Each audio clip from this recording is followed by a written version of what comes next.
now tuned in to the cold, hard truth.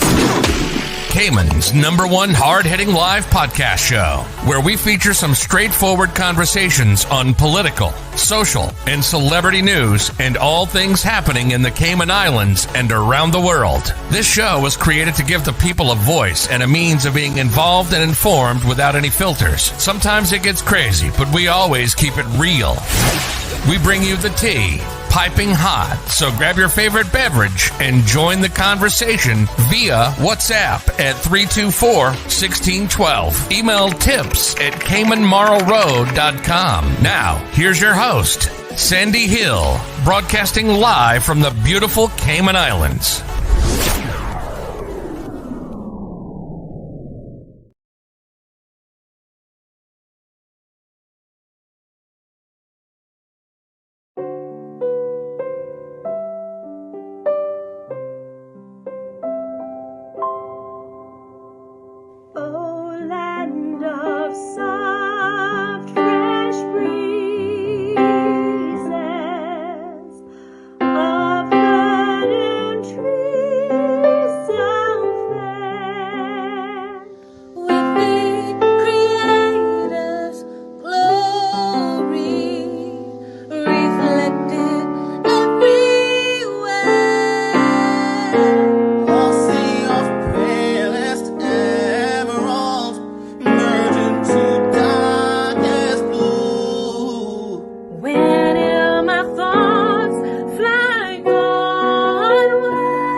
Power lines that's holding it from smashing into the road, or else we wouldn't be able to leave or come back. What road is that? That one over? Was on Prospect Drive. On Prospect Drive. Yeah, okay. So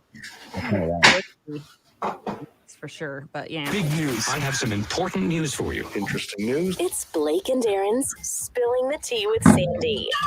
Cayman's top news headlines of the day from CMR. Good morning, Sandy.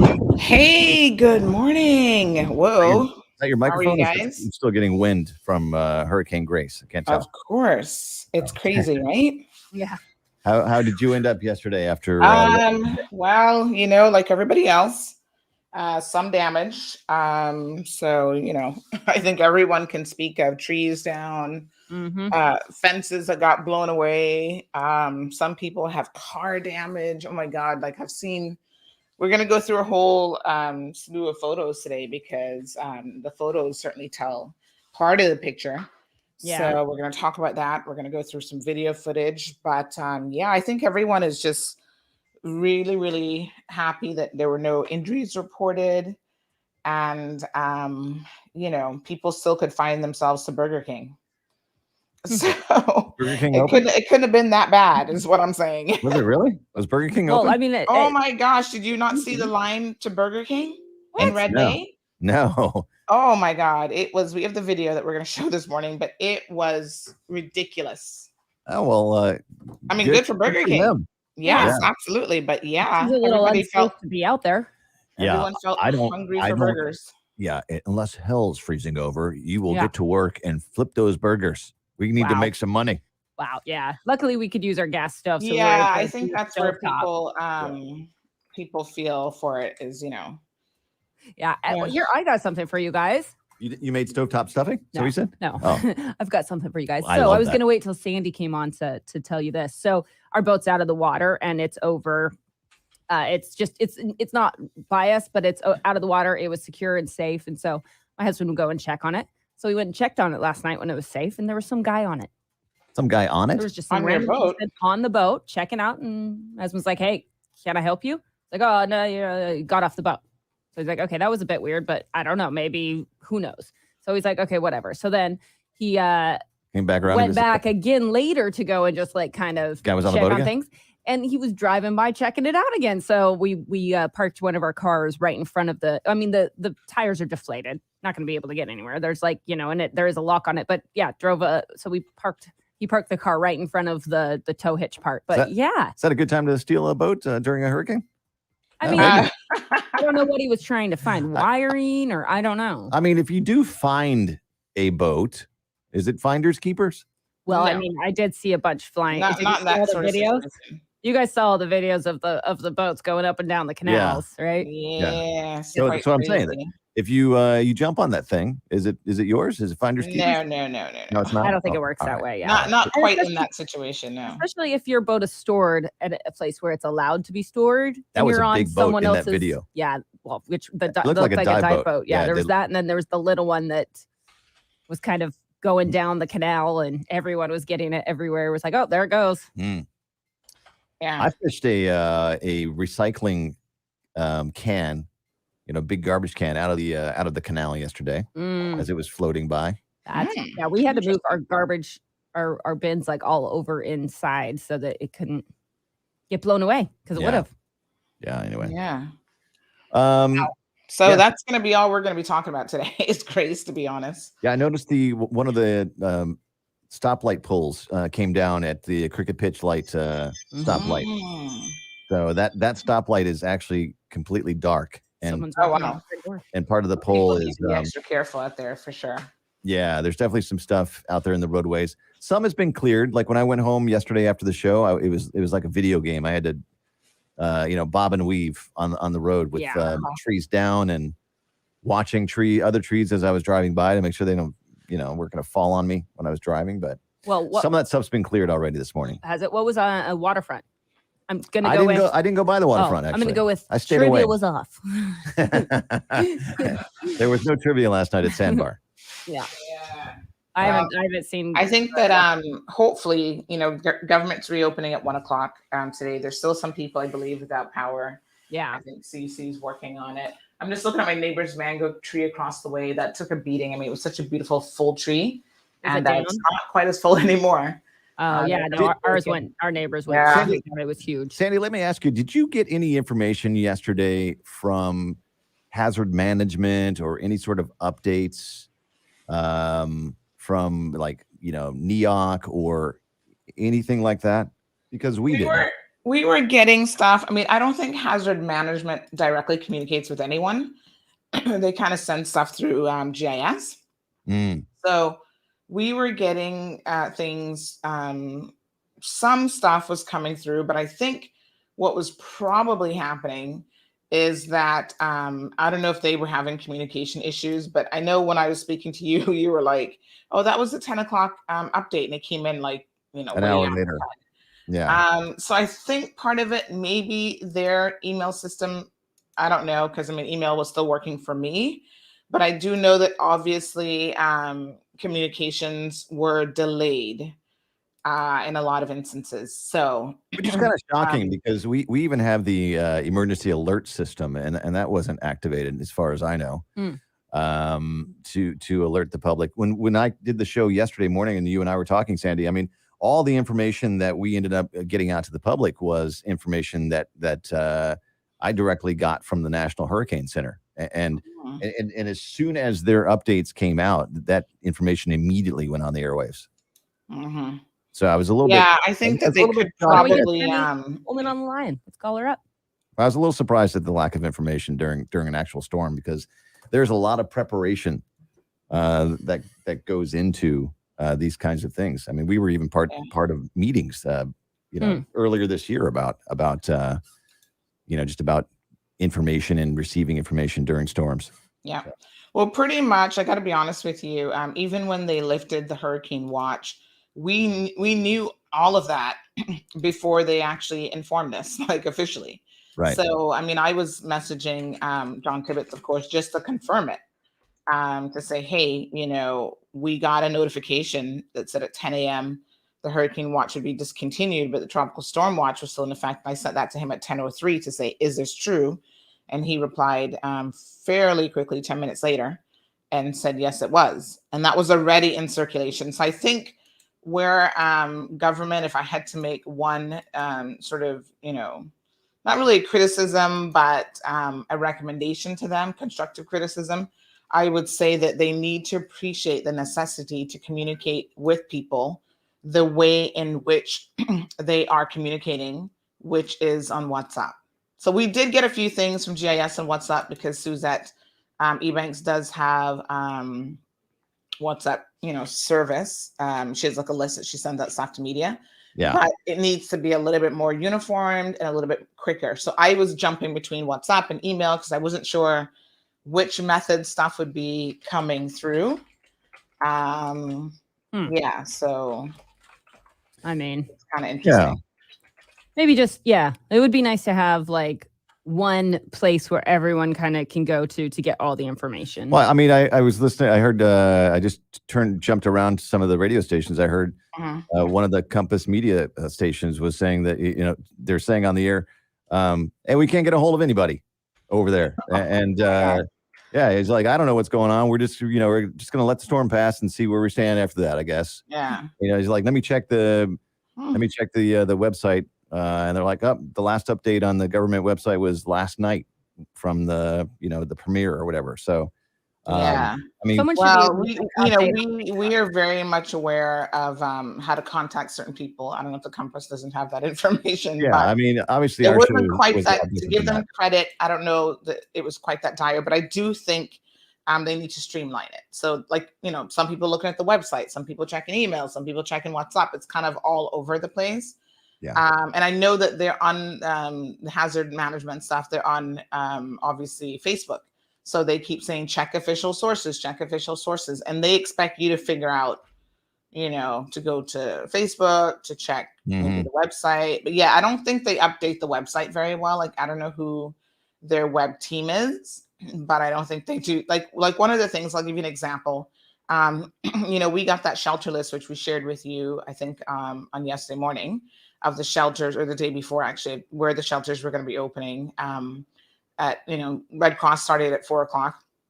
Let me just show it to you because it's obviously a very rudimentary list that we received. And so some of the times were not precise. So the one time that did change was Red Cross opened first at 4 p.m. instead of 5 p.m.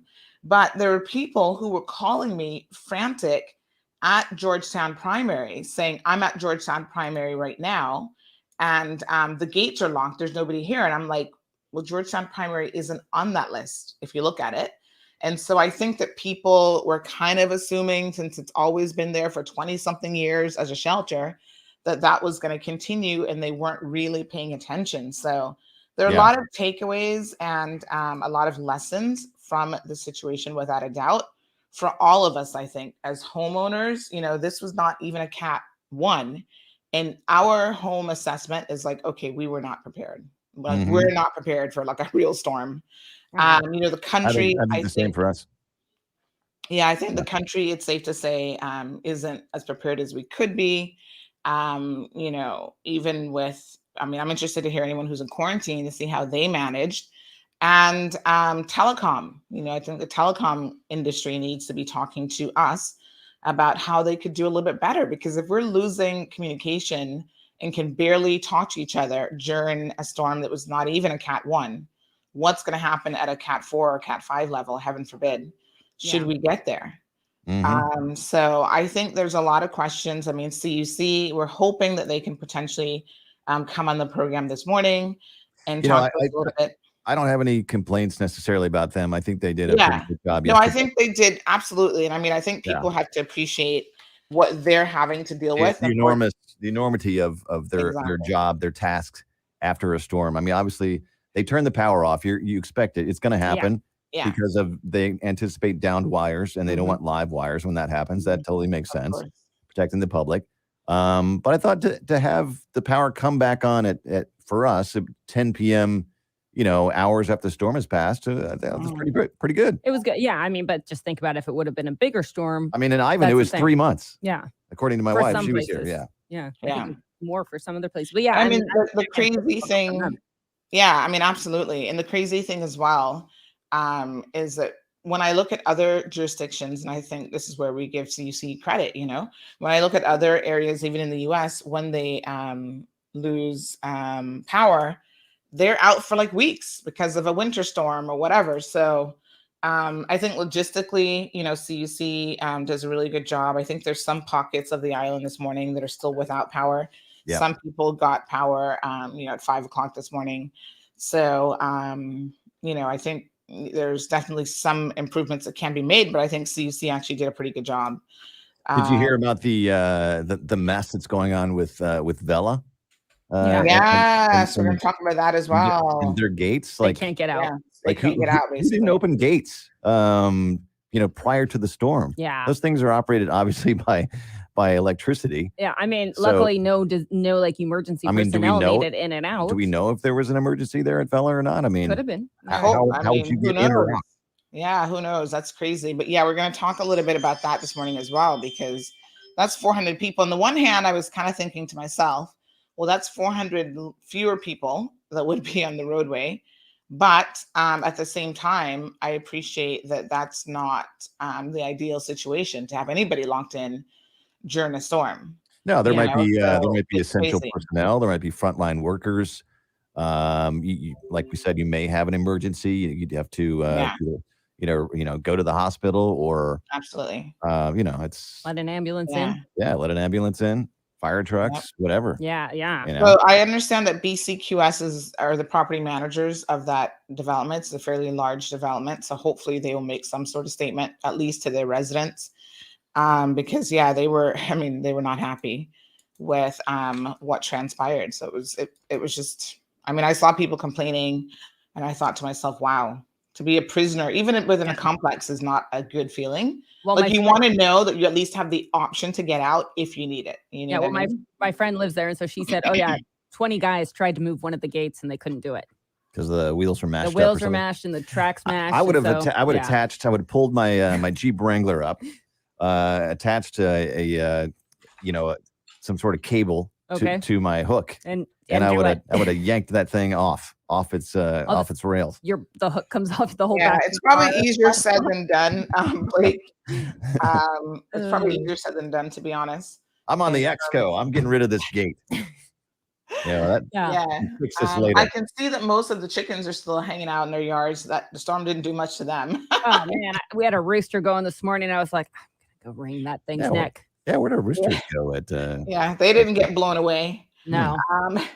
I guess they got it down pat and had to hide out and do whatever. But yeah, that whole situation at Vela is a little bit crazy for sure. I feel bad for them, but I think yesterday was just a crazy day. And so again, lessons to be learned. Look, we all got complacent for like 11 whatever Years. years, 12 years. How long has it been really since? Yeah. Well, in my mind, and people are saying, no, we've had a storm since then, but I don't actually remember. Now, since we've been here, we've had 2 tropical storms, but we haven't had the eye. Yes, tropical that's storm what I was saying, right? go over the island. Yeah, we had one last year. We had or earlier this year. I think we had a slight like a tropical storm. No, it was last hurricane season. It kind of just went by. Yeah. But it was just but it wasn't anything that No, was it was like winds at 40. It was it wasn't terrible. No, and where I was at, like nothing. This is like nothing I've seen since being on island. Yeah. So Yeah. When did you get here, Aaron? When were you? We both got here. We've been here 11 years. Yeah. Oh, wow. Okay. So this is coming up your on my- first proper storm. Yeah. Yeah. Oh, okay. I thought you were So- here since Ivan, actually. Wow. No, and my husband actually got here My right wife was after here. Ivan. My wife Your was here was here. Yeah. for Ivan. Yeah. So. Yeah. Crazy.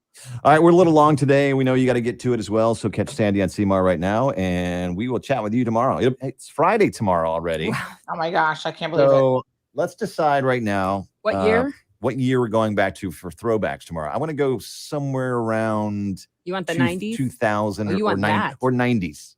99. 90. I like 99. Yeah, right before 99?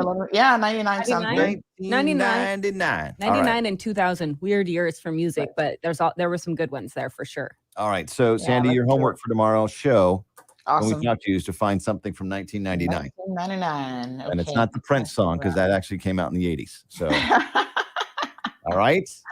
Thank you guys. Have a good one. Tomorrow. You too, Aaron, bye. All righty. Bye. Oh man. Well, let's just So Blake and Aaron getting things kicked off there. So I have a compilation video. I'm actually trying to find it on the computer. You know how you always put these things together. Of everything that kind of went down yesterday. And we got lots of videos. We've got lots of photos. We're actually going to do a collage this morning of, I think this is it. Let me just move it out of this folder. Yeah, so we're going to do a little collage of all of the videos that we have, all of the photos, so you guys can see exactly what went down. Poor Alexa's like ding-linging all over the place. But you know, super thankful to be here, folks. Good morning to everyone. This could have been so much worse than it was, believe it or not. And yet, like I said, for me on a personal level, as a household, as a country, I think there's a lot of takeaways from this. We do have a statement from the Premier's office already. We're hoping that they will come on and speak with us for a minute. But yeah, it's we were not ready, I think, individually. So I'm going to talk about some of the very interesting things that I saw people doing. I saw people doing some crazy stuff. Like, I'm not quite understanding what y'all were doing, to be honest. For example, why were you all out shopping? And then yesterday you were on the roadway, congesting the roadway, talking about you need coffee, you need Starbucks, you need a meal, a hot meal. I saw somebody's like, I need a hot meal. I was like, oh my God, what a hot mess. Thank God I was able to cook. I got up, listen, after one show, I forget what time that was. But I did a couple shows. So we got started at 5 o'clock in the morning, as you guys know. And then we did another show a couple hours after. I was trying to conserve battery power, so I couldn't really go all day long. But at some point, maybe it was after like 9 o'clock or so, I was like, you know what? I'm hungry. It's my birthday. Yes, yesterday was my birthday, all this drama on my birthday. And so I decided to just whip up something. Thank God for a gas stove. I'm telling y'all, gas is the way to go for more reasons than one. So, you know,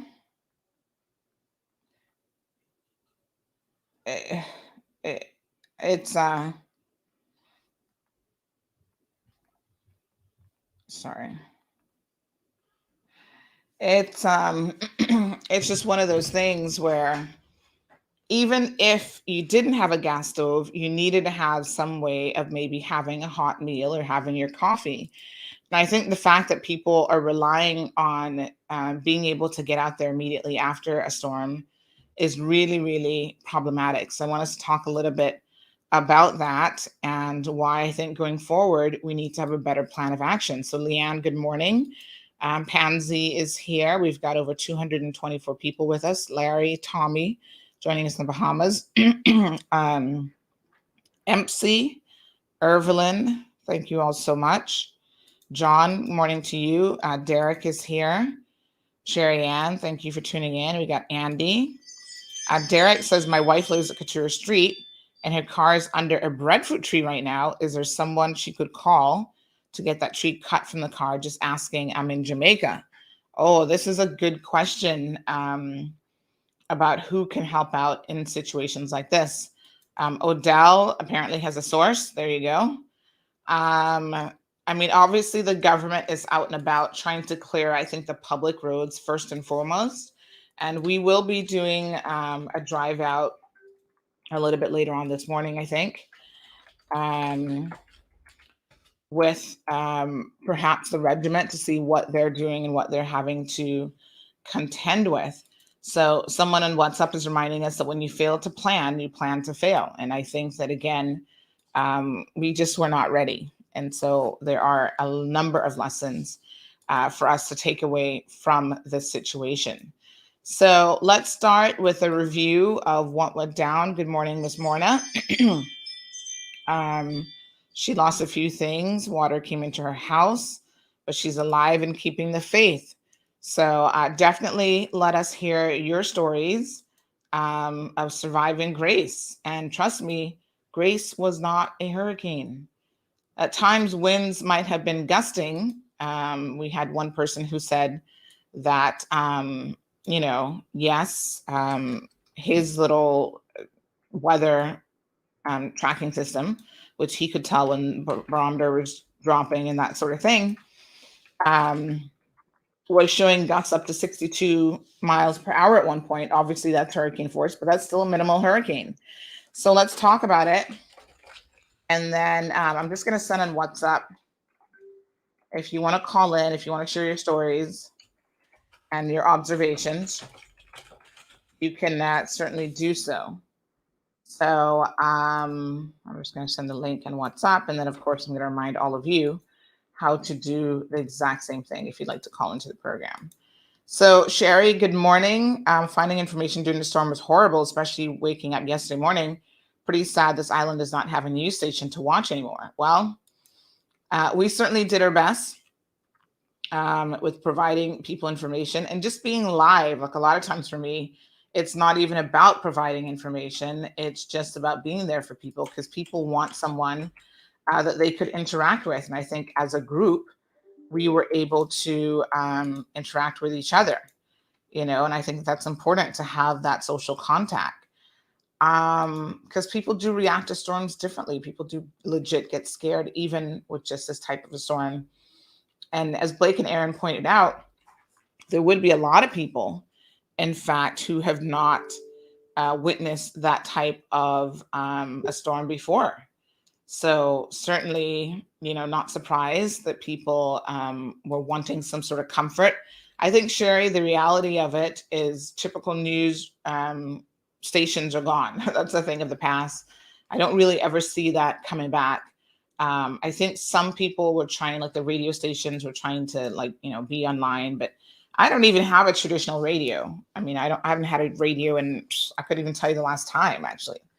I'm aware that you could probably go online and listen to it, but that's probably not the way to communicate with people. I think some people, including government. Morning, Kevin, I'm going to bring you in, and then we're going to play a video here in a little bit. But Kevin, as a former reporter over at Cayman 27, maybe you could weigh in on this.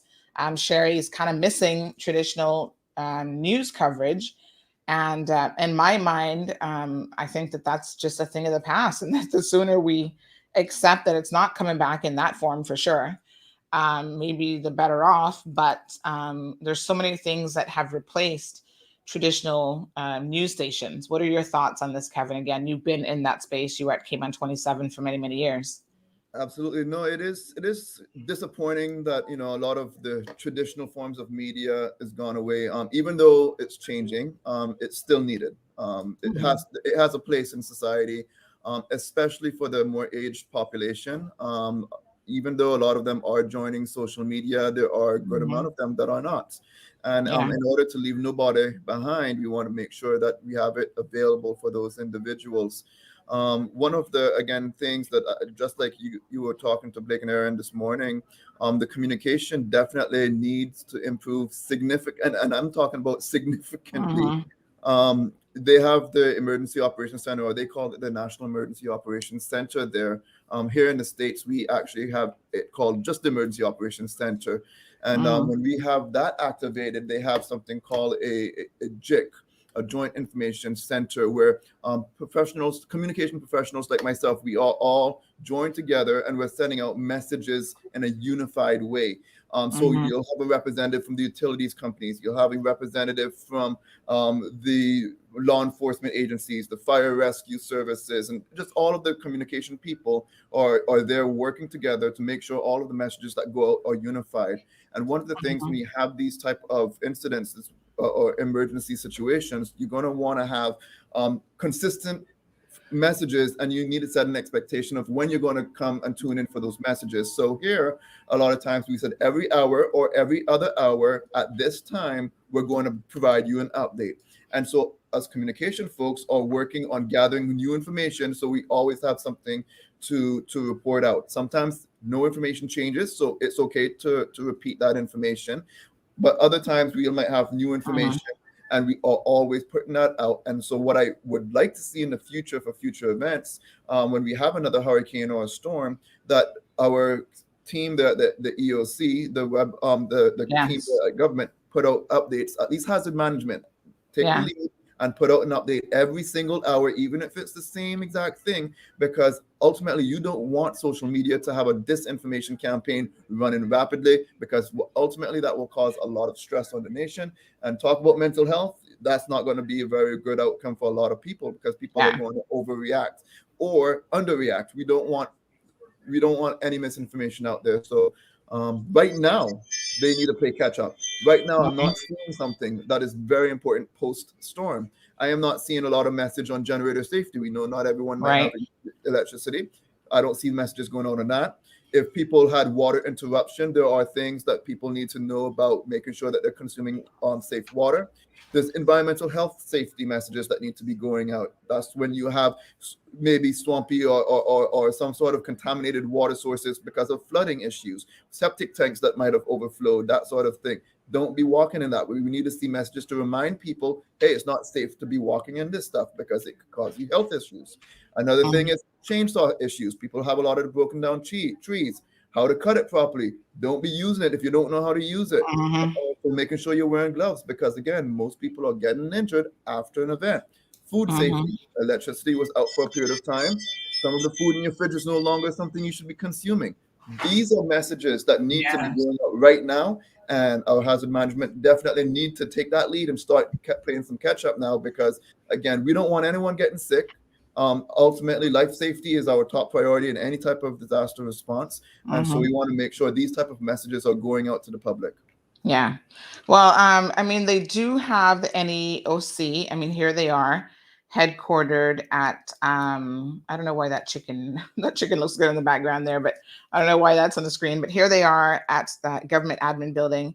It was being chaired by the acting deputy governor, which is Gloria McField. I don't know if this is her first time. Actually, it could be. Chairing this, which obviously she'd be leading on the expertise of, the regiment, hazard management. I know for sure, here's some other people in the room. There were lots of people there. I mean, there's GIS. Looks like they had a little section. I see people from hazard management. I don't see CUC in the room, but perhaps there was a CUC representative there somewhere. I would assume that the telecoms would have sent a representative to be on this committee. So, they're all there. Hopefully they themselves are doing a review post-storm to see exactly, where they're at and how they can improve, certainly for the next time, because I think that without a doubt that's necessary. So you've got National Hazard Management Council in consultation with the National Weather Service and National Hurricane Center in Miami. They were putting out announcements and stuff. But yeah, I think that the National Emergency Operations Center, which is kind of the coordinating hub for Cayman Islands response to national disaster, they began operations at 5 p.m. on the day before, and on Tuesday evening, that is. And certainly, I think that some of the communications coming out of, that needed to be streamlined. And going forward, I'm surprised I didn't obviously listen to any of the Hurley stations, or formerly Hurley stations, sorry, the Compass stations now. But I don't know. I'm surprised at what Blake was saying this morning, which is essentially that they themselves were like, we don't know what's going on. We're just here to talk to you. Because I'm thinking, wow, that's a little bit crazy. Um, you know, I don't know. And I know at one point I was on air with Blake and he was like, oh, you just got that? That's kind of old information. And I had received it, interestingly enough, beforehand. So for me, some of the information that I was getting was just confirming what I already was actually hearing, so which is good because again, they're saying, wait for official sources. But I think what ends up happening is if those official sources are delayed in getting the information out there, then people will just accept what's coming. So we knew before the 6 o'clock hour that they were going to be lifting and giving the all clear. And we also knew that, even before 10 o'clock, that was going to be a different situation as well with the lifting of the hurricane watch. So let's take a look. Thank you guys so much for tuning in. And thank you, by the way, for all the belated birthday greetings. So someone's not paying attention this morning. So I just want to go ahead and show for the benefit of everyone, what went down, because I think a lot of people still have maybe seen bits and pieces of it, but this was quite a serious storm, folks. And here you go.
Okay, I'm aware that for some reason, some of our video doesn't have any audio, which is kind of weird because I felt like it had audio when we were rendering it. But anyway, this just gives you folks an idea.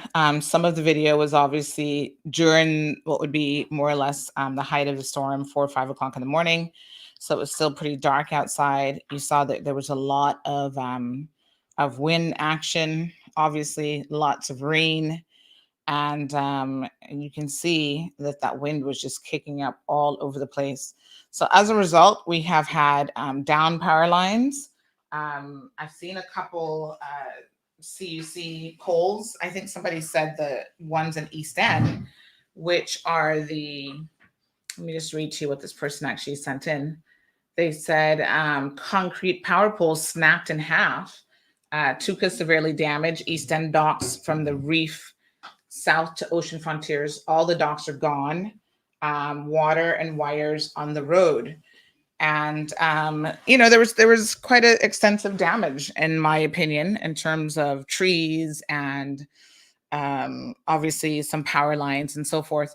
But I thought it was this is indicative of, again, why people were out and about on the roadway. Kevin, maybe you could weigh in here. We're just looking at some of this footage. Why people felt it necessary to go out on the roads, I have no idea. Because again, this just was not. Well, it's two things. One is a safety hazard, and two, it's just going to take the crews longer to restore power to the entire island. And so it really, people need to think with their good sense. They got to use that be a bit wiser when they're making those choices to, I'm going to go head out and explore. No, that's not what you should do. You should just stay off the roads and wait for the emergency crews to get everything back to normal, because I'm sure you don't want to be interrupted. And if you just happen to be one of the lucky ones that got back the power and stuff, well, okay, great. Now think about the others that don't have it, and just sit down at home and chill for a bit. Yes. So very, very interesting as to why people, again, felt it necessary to go out in this. I mean, I thought people are crazy. Now, let me show you. I'm going to just pause this video here and pull it out for a second. Let me show you one of the pictures that we received that demonstrates, people out when they clearly should not have been, and phones in hand, naturally. I thought to myself, oh boy, here we go. Someone actually sent me this photo and they were like, these people should be jackass of the day. Let me just see if I can find that photo. Yeah, here it is. And very close to the water too. I must say I'm surprised. Look at that. That's just crazy. Why are they out there so close to the water? I don't know the exact location of this. But there they are with their phones in hand, roving reporters, I guess. But folks, you've got to understand that the necessity to listen to the officials when it comes to safety, first and foremost, not just of yourself, but the fact that you're putting the lives of other people in danger when you do those things is quite unfortunate. So we're getting word this morning, just by way of a recent update, that Cayman Airways has people at the airport here in Grand Cayman waiting to go to Miami, and they don't have any idea what's going on because apparently the airport isn't open. I mean, I don't know what that's all about, but that's the information that we have. Let me just tell you what our sources have said this morning. So this is a flight going to Miami, and our sources have indicated that apparently Cayman Airways has a flight for 8 a.m. to Miami, and many people are waiting outside of a closed airport wondering what's going on. No communication has been given to passengers at all. They go on to say it's the GCM to Miami flight KX 3102 was delayed from Wednesday due to the storm to Thursday 8 a.m. And apparently staff don't even know what time the flight is leaving. No communications at all. So this is, again, where, we're talking about the necessity, Kevin, for having a proper communications plan. anyone that have all stakeholders need to come together and send out unified messages, put everything out. One that shows that, hey, we are on top of it. I do know, and I'm not trying to say that a lot of things aren't going on in the background. I do know there's a lot of great people that are working in the background, and they have done some amazing things. However, those amazing things that's going on in the background need to be communicated to the public. And so that's where some of the failures are occurring. And it's not too late to try to get caught up. And after you have any type of event like this, I'm sure they do it there as well. We always do an after action. Exactly. And so we look at things that went well, things that did not go so well, and how we can improve for the next time. Absolutely. So that is very, very important. I hope, some of these messages are getting to those who can influence that change and make sure that it does occur, because ultimately, if this was to be a more significant event, it would be a lot more problematic. And you're going to have a lot of public, a lot of public doing things that you don't want them to be doing. Exactly. They're not getting that message. Yeah. And Risa and others talking about the safety of their pets. Sherry shares that one of her feral cats actually came inside, to try to get some shelter. Sue says that morning, what a difference it is to wake up. We heard yesterday from, what we just 24 hours, what a difference 24 hours makes. And she said that there were no updates from the Weather Channel here. I don't know that we have a weather channel, but I think maybe she's referring to the Cayman Islands National Weather Service. And again, they communicate their messages. They give their messages to GIS, and then GIS puts it out on their behalf. But I think there could have been some missteps. Some people said said earlier that there are people who had no access to Facebook, YouTube, social media. And there's also people who don't have access to radios. Someone just said that they have a phone. What type of phone? They have a Samsung Galaxy phones have a radio function that works with headphones that work as an antenna. And they're saying that a local station kept them sane yesterday when the data went at about 3 p.m. I had spotty data kind of off and on throughout the storm, but I would love to hear from the telecom companies about what their plan is to make sure that we can have, better data results. Appreciating, of course, that when the power goes down, everyone is then operating on backup generators.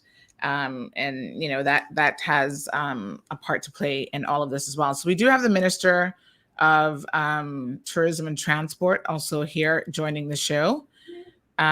Yes, the whole issue of pets, I think, is unfortunate. Minister, let's go ahead and bring you in to the program. Good morning.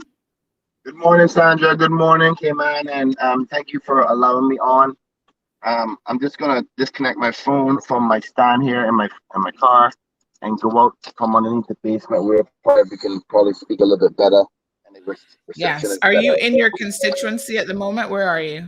I'm actually just arriving at the government building where we're going to have a bit of an continued emergency meeting from last night. So we can start getting things prepared for island-wide cleanup. I'll just give you a little bit of a view. I'll give you a bit of a tour about what's going on. Let me see if this camera will turn around. Perfect. Okay. So you'll see the team actually start to show up. There is Catherine. She's coming in now. So all the team is trying to get together. We're going to be meeting with the opposition this morning because these types of situations, we see it as beyond politics, so to speak. And we're going to get out and try to get some crews together, particularly for Georgetown Central. Anybody who is in Georgetown Central who's listening, after this morning meeting, I want to meet at my office between 12 and 1. Because I want to get some crews out. I want a group of about at least 4 groups of people to get out and assist in my constituency. So trying to, since last night, organize some money together that I can help those who are not working to go out and help the people in the community as we did the last time. So like at least 4 crews of 6, 5 workers, 1 team leader, trying to secure. The government right now is trying to figure out about chainsaws, for every constituency, because we know that the biggest damage right now is the trees and helping families, and particularly elderly and women who may not have somebody in the household that can assist with this stuff. That's the number one concern, and getting the power back on. As per what the overall plan is with CUC, working closely with them to get all that rest of that stuff sorted out. I just want to give you a little visual. I know video words, pictures say 1,000 words, but there you see the regiment at the government building right now. Beautiful. Who have just had a morning briefing. They've got chainsaws, they got supplies, and they're going to be. And we hope that we're going to be able to come out with them a little bit later on CMR to just really bring people some live coverage. From on-site locations, so that people can see exactly what the regiment does, because there's a lot of criticism yesterday. I was shocked, really, but there was criticism. Well, maybe, and there goes the governor. He's coming in this morning now. So perhaps he could say it, wave him down for us. I was going to say, Governor, morning. You got a minute? Yes, please tell him. We would love to hear from him. Morning, Fisher. You can see. Remember, folks, that Kenneth is a former reporter as well. It came at 27. I got Sandra. He still has that in his blood. Good morning. Hi, good morning, Governor. How are you? Good morning. How are you? Yeah, we're doing okay.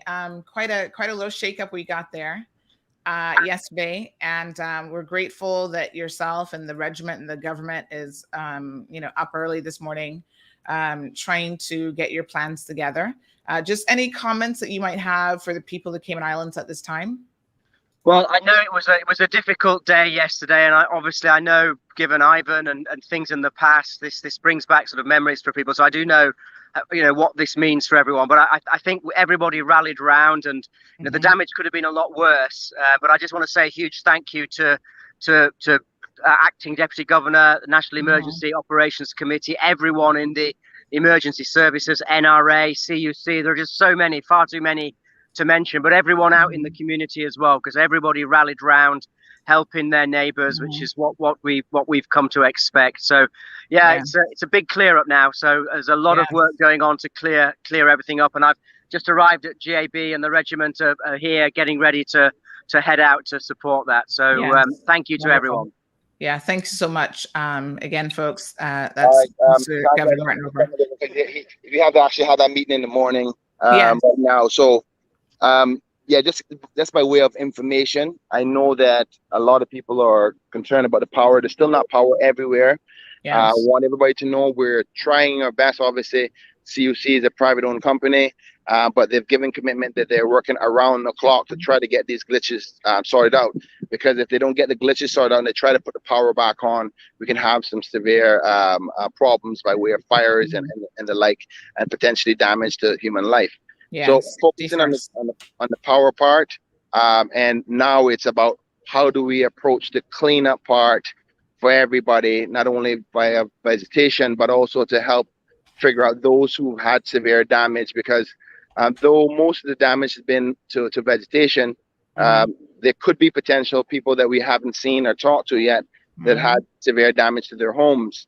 And before you know it, you'll hear within a day or two, oh, there's another storm developing. So we're fighting against the clock here. We don't know what the next couple of days is going to bring. So the quicker we get this done, the quicker we can get people back to a level of normalcy and comfort in their minds that they're going to be fine.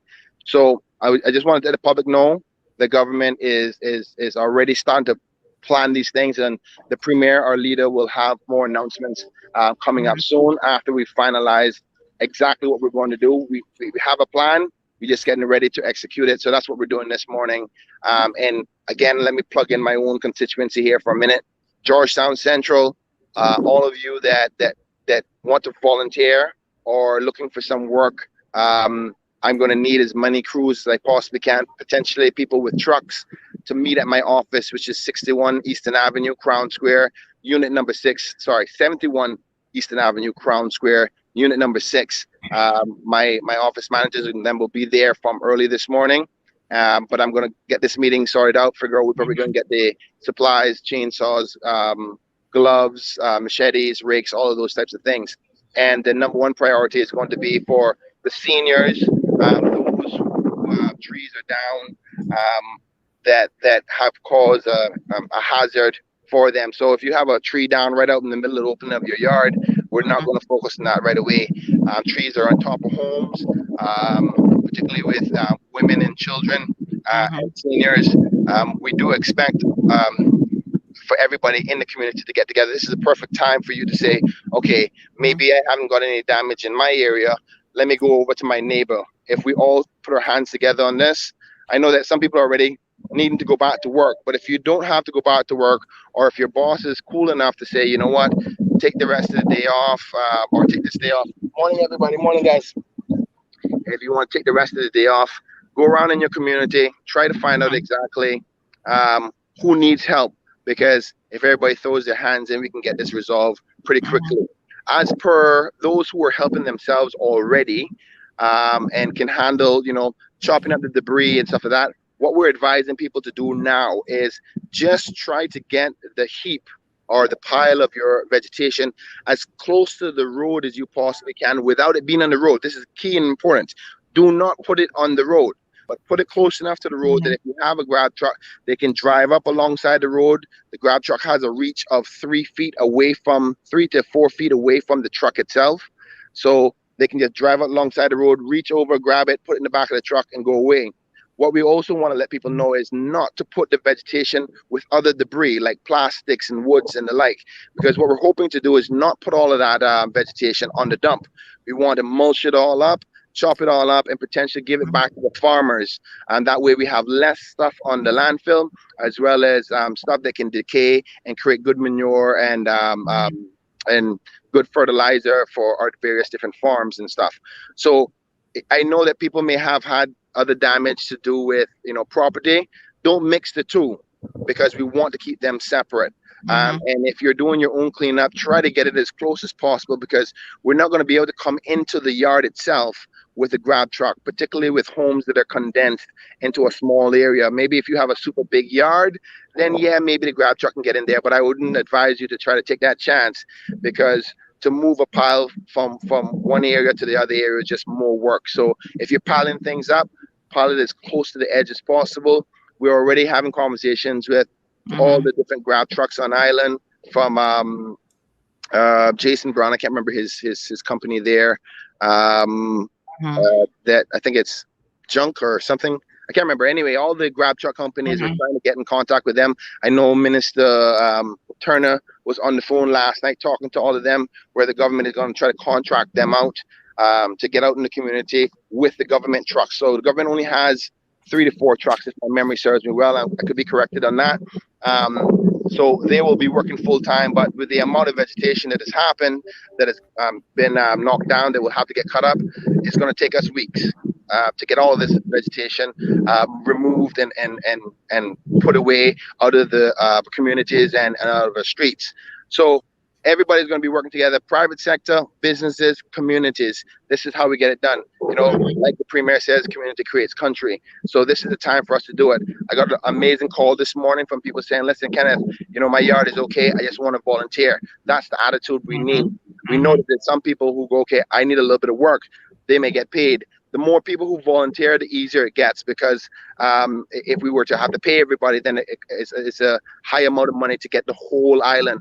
Every single district, including Little Cayman and Cayman Brac, has had some sort of damage, particularly that of vegetational damage. So let's keep that in mind. And in the next couple of days, we're going to do even a further assessment of those who've had structural damage and those who may need assistance because of financial difficulties. But I'm going to leave that to the Premier to make those further announcements later on, because they have financial implications. But that's where we're at right now.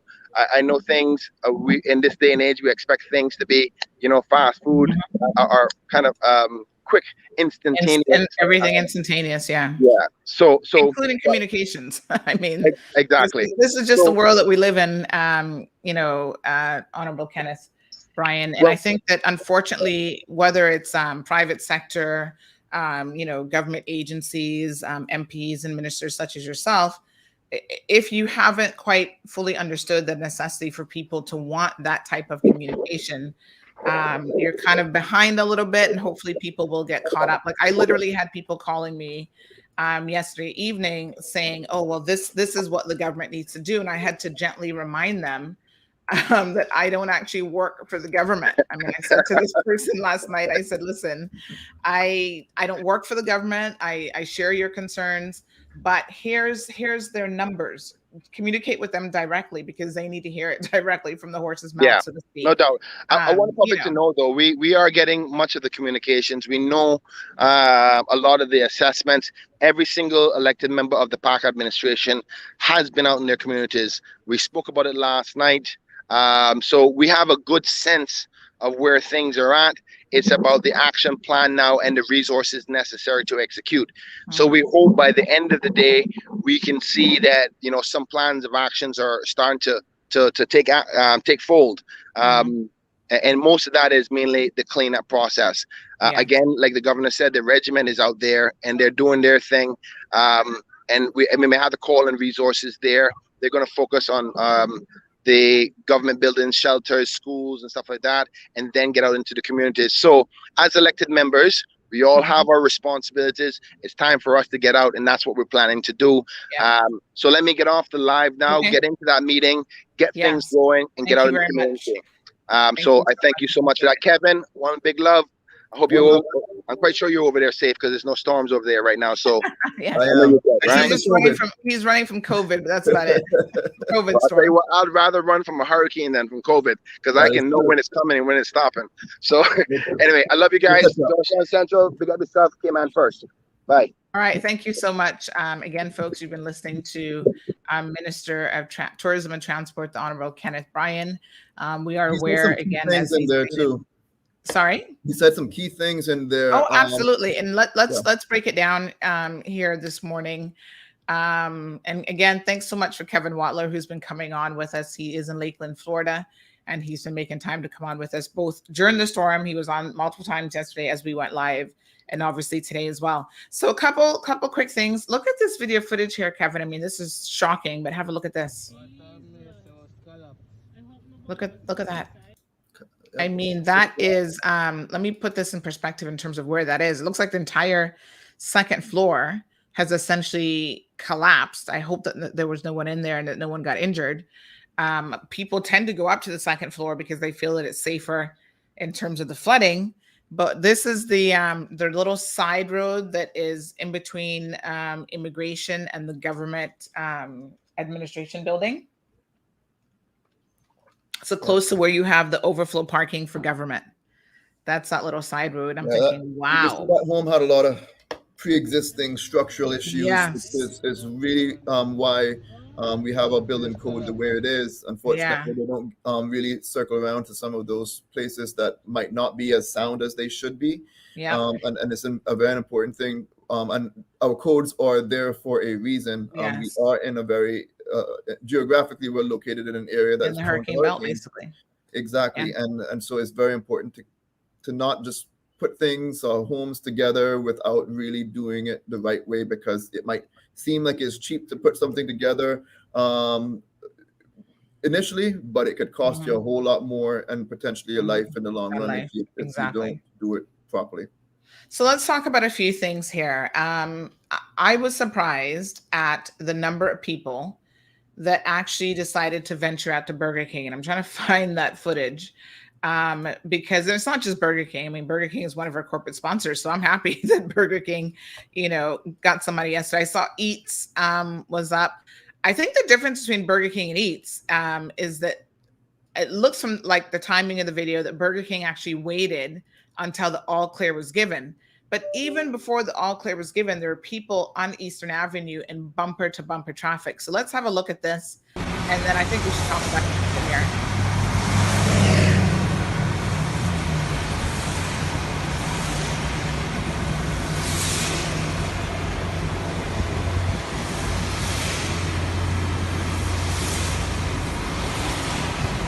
That's the habit.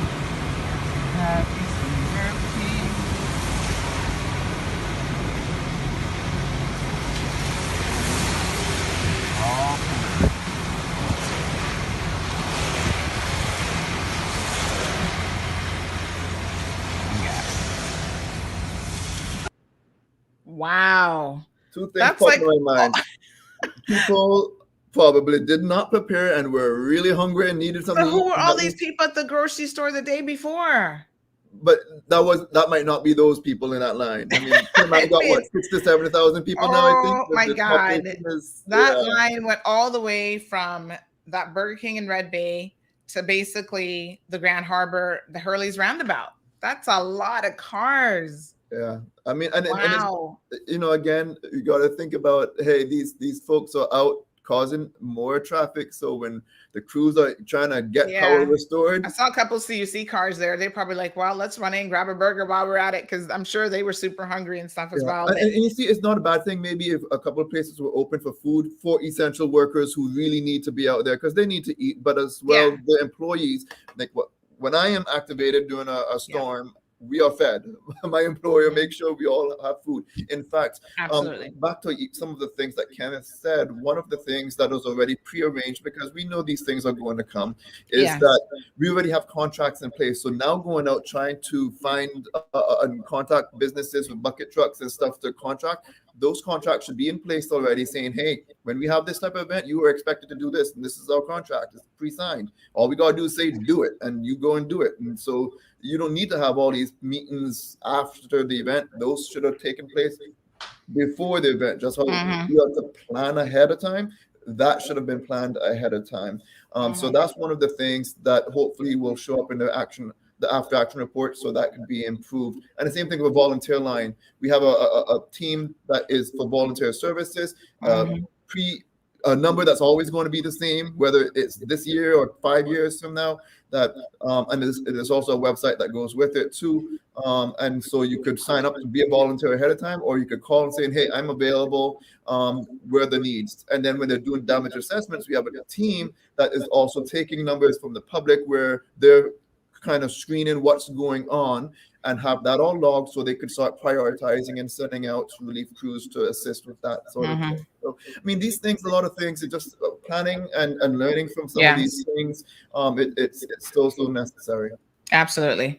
But I just want to say for the record, since I came back in 1996, I came back in the fall of 96, I have always said every single storm, because I used to work at Maples back in the day, and it was always the same thing. Maples telling people, oh, you have to come into work, even though, you know, the all clear hadn't been given, even though government was saying, listen, stay off the streets, blah, blah, blah. I was always super surprised that there's no government mandate that say, okay, once we have issued a hurricane warning, a hurricane watch, whatever it's going to be, there are no non-essential companies that are, number one, allowed to open without maybe some sort of government permission, like what we did during COVID. And you can't be having your staff, like you can't be forcing people. Somebody was saying that there were retail stores and other stores trying to force people to come in to work. A construction company, let's put it in perspective. You remember the comment that we had yesterday morning, the construction company was telling their workers to come in yesterday morning at 7 o'clock. The storm hadn't passed yet. Yeah, it was all clear hadn't been given for the hurricane watch. That's crazy. And who, a construction company? Are you crazy? Unless you come calling your employee to come in because you're going to be helping do some sort of restoration because you're called on from the government because someone is in dire need, okay. That's a little different. But when it's just because we have a project that has a deadline right now, the deadline is going to have to wait. We're under a disaster. Yeah, no, that's absolutely crazy. So do you think, give me your opinion here, Kevin, on this. Do you think that it's time that maybe government, I mean, I've been saying this for 20 something, 30 years now, but do you think that it's time that maybe government mandated that to say this is what the law says, to try to get some level of compliance and to really keep people off the roadway? Or do you think that's a bit heavy-handed? I think that's a little heavy-handed. I'm not for personally some of the heavy-handed mandates because that makes people automatically build resistance. That's right. So my personal view is it wouldn't necessarily be a mandate. If you don't want it to happen, you have more controls if you have the hurricane warning issued still, or you still haven't declared the all clear. If you haven't declared the all clear, then you kind of got a little bit more to say on that. But I would say, but I mean, apparently encouraging them to do the right thing encouraging, doesn't necessarily work. Business owners we're asking people to stay off the road so we could ultimately be able to get back to normal. Our highest priority now is life safety, and then we want to resume normalcy. And so we want to make sure, in order to get there as fast as possible, we really need to limit the amount of individuals who are out and about. And so if your employer could work from home, please encourage them to do so if they are able to do so. But also, these are different messages that they could work directly with the business community, and hopefully the business community, because they're part of the community as well. They live and work here, and they too might have been impacted. And so just because you mightn't be, your coworker maybe, and so you want to make sure that you're able to have some of that coverage for them. Yeah. I mean, I think they were encouraging people. I think a lot of people were just not listening. So Ralston is thanking Kenneth Bryan for his speech and transparency. Lots of people bringing up CUC. The irony is not lost on us. Julie says, life is a Lulu. Just last week, we were tearing up CUC. Now this week, we're praising them. Hail up to CUC. You know what? I always say after Hurricane Ivan, I really had a newfound appreciation for CUC when those generators were going in the middle of the night and I couldn't sleep. And I'm like, oh my God, just to have AC again, just to have power again. So listen, it is what it is. We appreciate CUC for sure during times like this. And, really big shout out to CUC, because I was hoping we could get them on the program this morning, but, they were out fairly early yesterday assessing the situation and trying to see how quickly they could get power back on. Like I said, I'm aware some of you are still without power. Some of you, it took about 24 hours to get you back, fully operational. We came on yesterday. I think it was about it flashed on maybe after 6 or 7, briefly, not even a full minute, and then it went back out. So I thought, okay, that's hope. Because I know that on our road, someone had reported seeing down power lines. So I thought, well, for them to even get even just testing it, I thought that was hopeful. That meant that we'd get power back on last night. And sure enough, by about, I think 11 o'clock or so, Lower Valley area had power. But there's some people still in Newlands, different pockets in Georgetown, West Bay, that didn't have power. But you know what? I think it's fair to say that CUC staff have been working around the clock. And that means that they are not with their families. So let's remember that CUC employs 99 or 98%, Caymanians, and those people are out making sure that the rest of us get power. They're not with their families. So there's a lot to be said for the hard work that they do put in. And I think that, certainly heroes when it comes to working very hard. CUC, I will say they're very, very good at doing this type of thing. And they are doing it, I'm sure, as fast as possible. They work through the night. I'll tell you a story, and it goes to the importance of one, keeping employees safe, but as well as the power of the utilities. During Hurricane Irma, I was at the Emergency Operations Center because it was impacting the county I was in. And we had low-profile vehicles running medical calls because the winds were too high for the big ambulances to be running calls. And we had a very critically ill patient that was taken to a hospital in the middle of the storm. In a police vehicle, because the police crews become the pair of paramedics, and they were en route to the hospital, dropped off the patient, and on the way back to base. And a light pole just happened to snap and fell on top of a police car with the transformers right next to it. And he's sending pictures to us and asking us to pass on well wishes to his wife and families. And it was a very emotional moment. Wow. The sheriff, Grady Judd, very famous sheriff in Polk County, he was yelling at the utility company, please send your crews to go rescue this individual, rescue the paramedic and his deputy. But again, it was just too unsafe to do so. The power company was, they wanted to, but at the same time, they understood the winds were too strong and there's nothing they could do. They just have to wait it out. I'll just fast forward, and ultimately, they were saved. The winds were dropped down to just enough for them to be able to get out there to kill the power.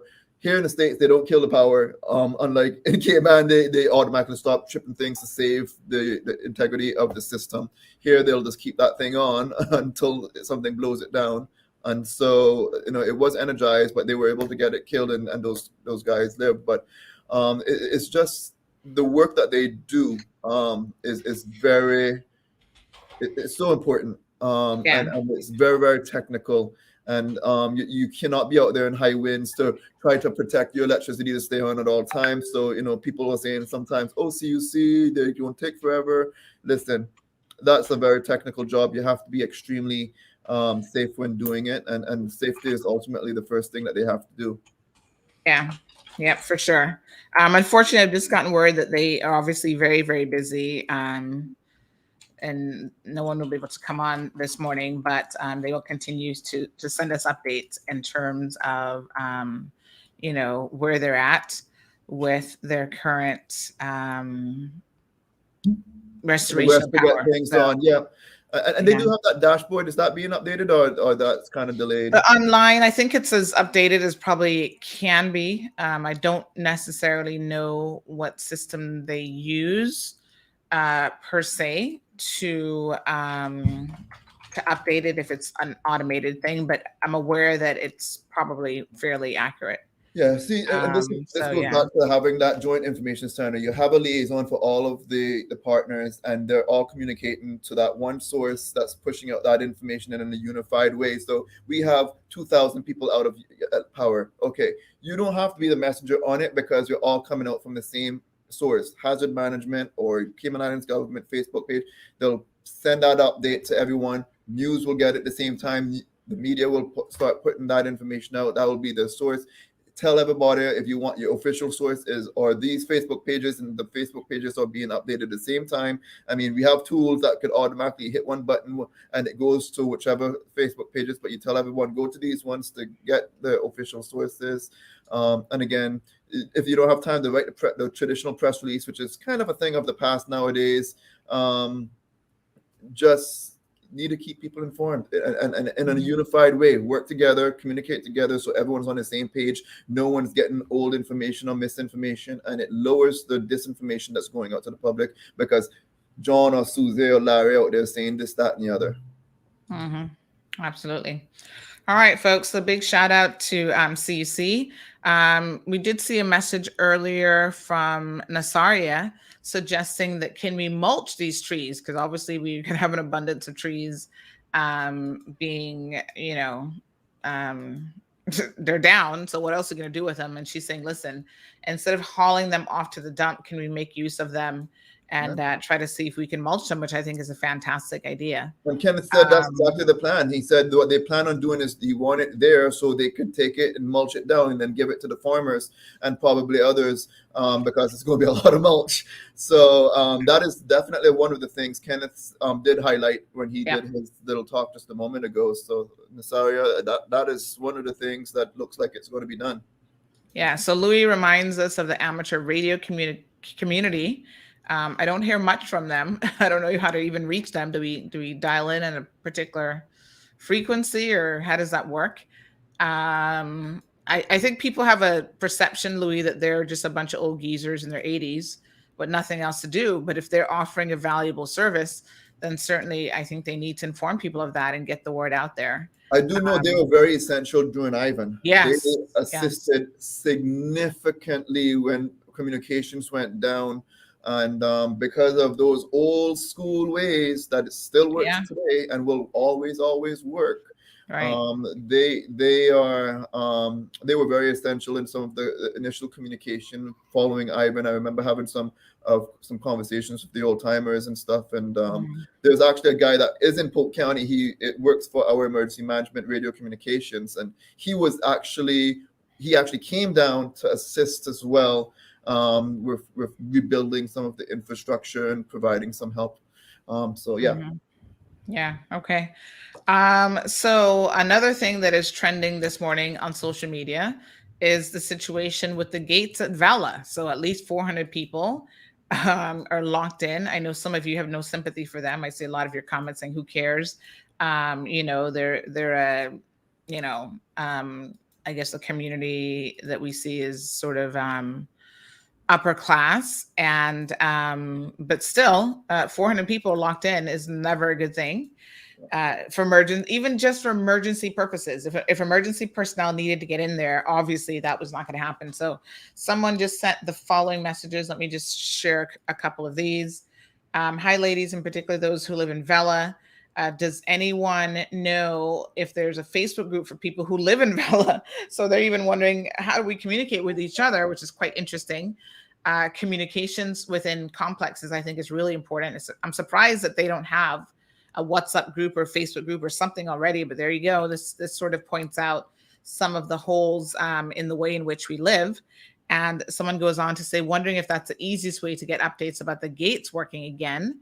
And then we see another message here. Says, good morning, lovely ladies. I know everyone is dealing with issues after the storm, but I'm looking to find someone who can deal with a rejected application to travel to Cayman. So somebody else now trying to concern themselves about, border control and how they get in and out.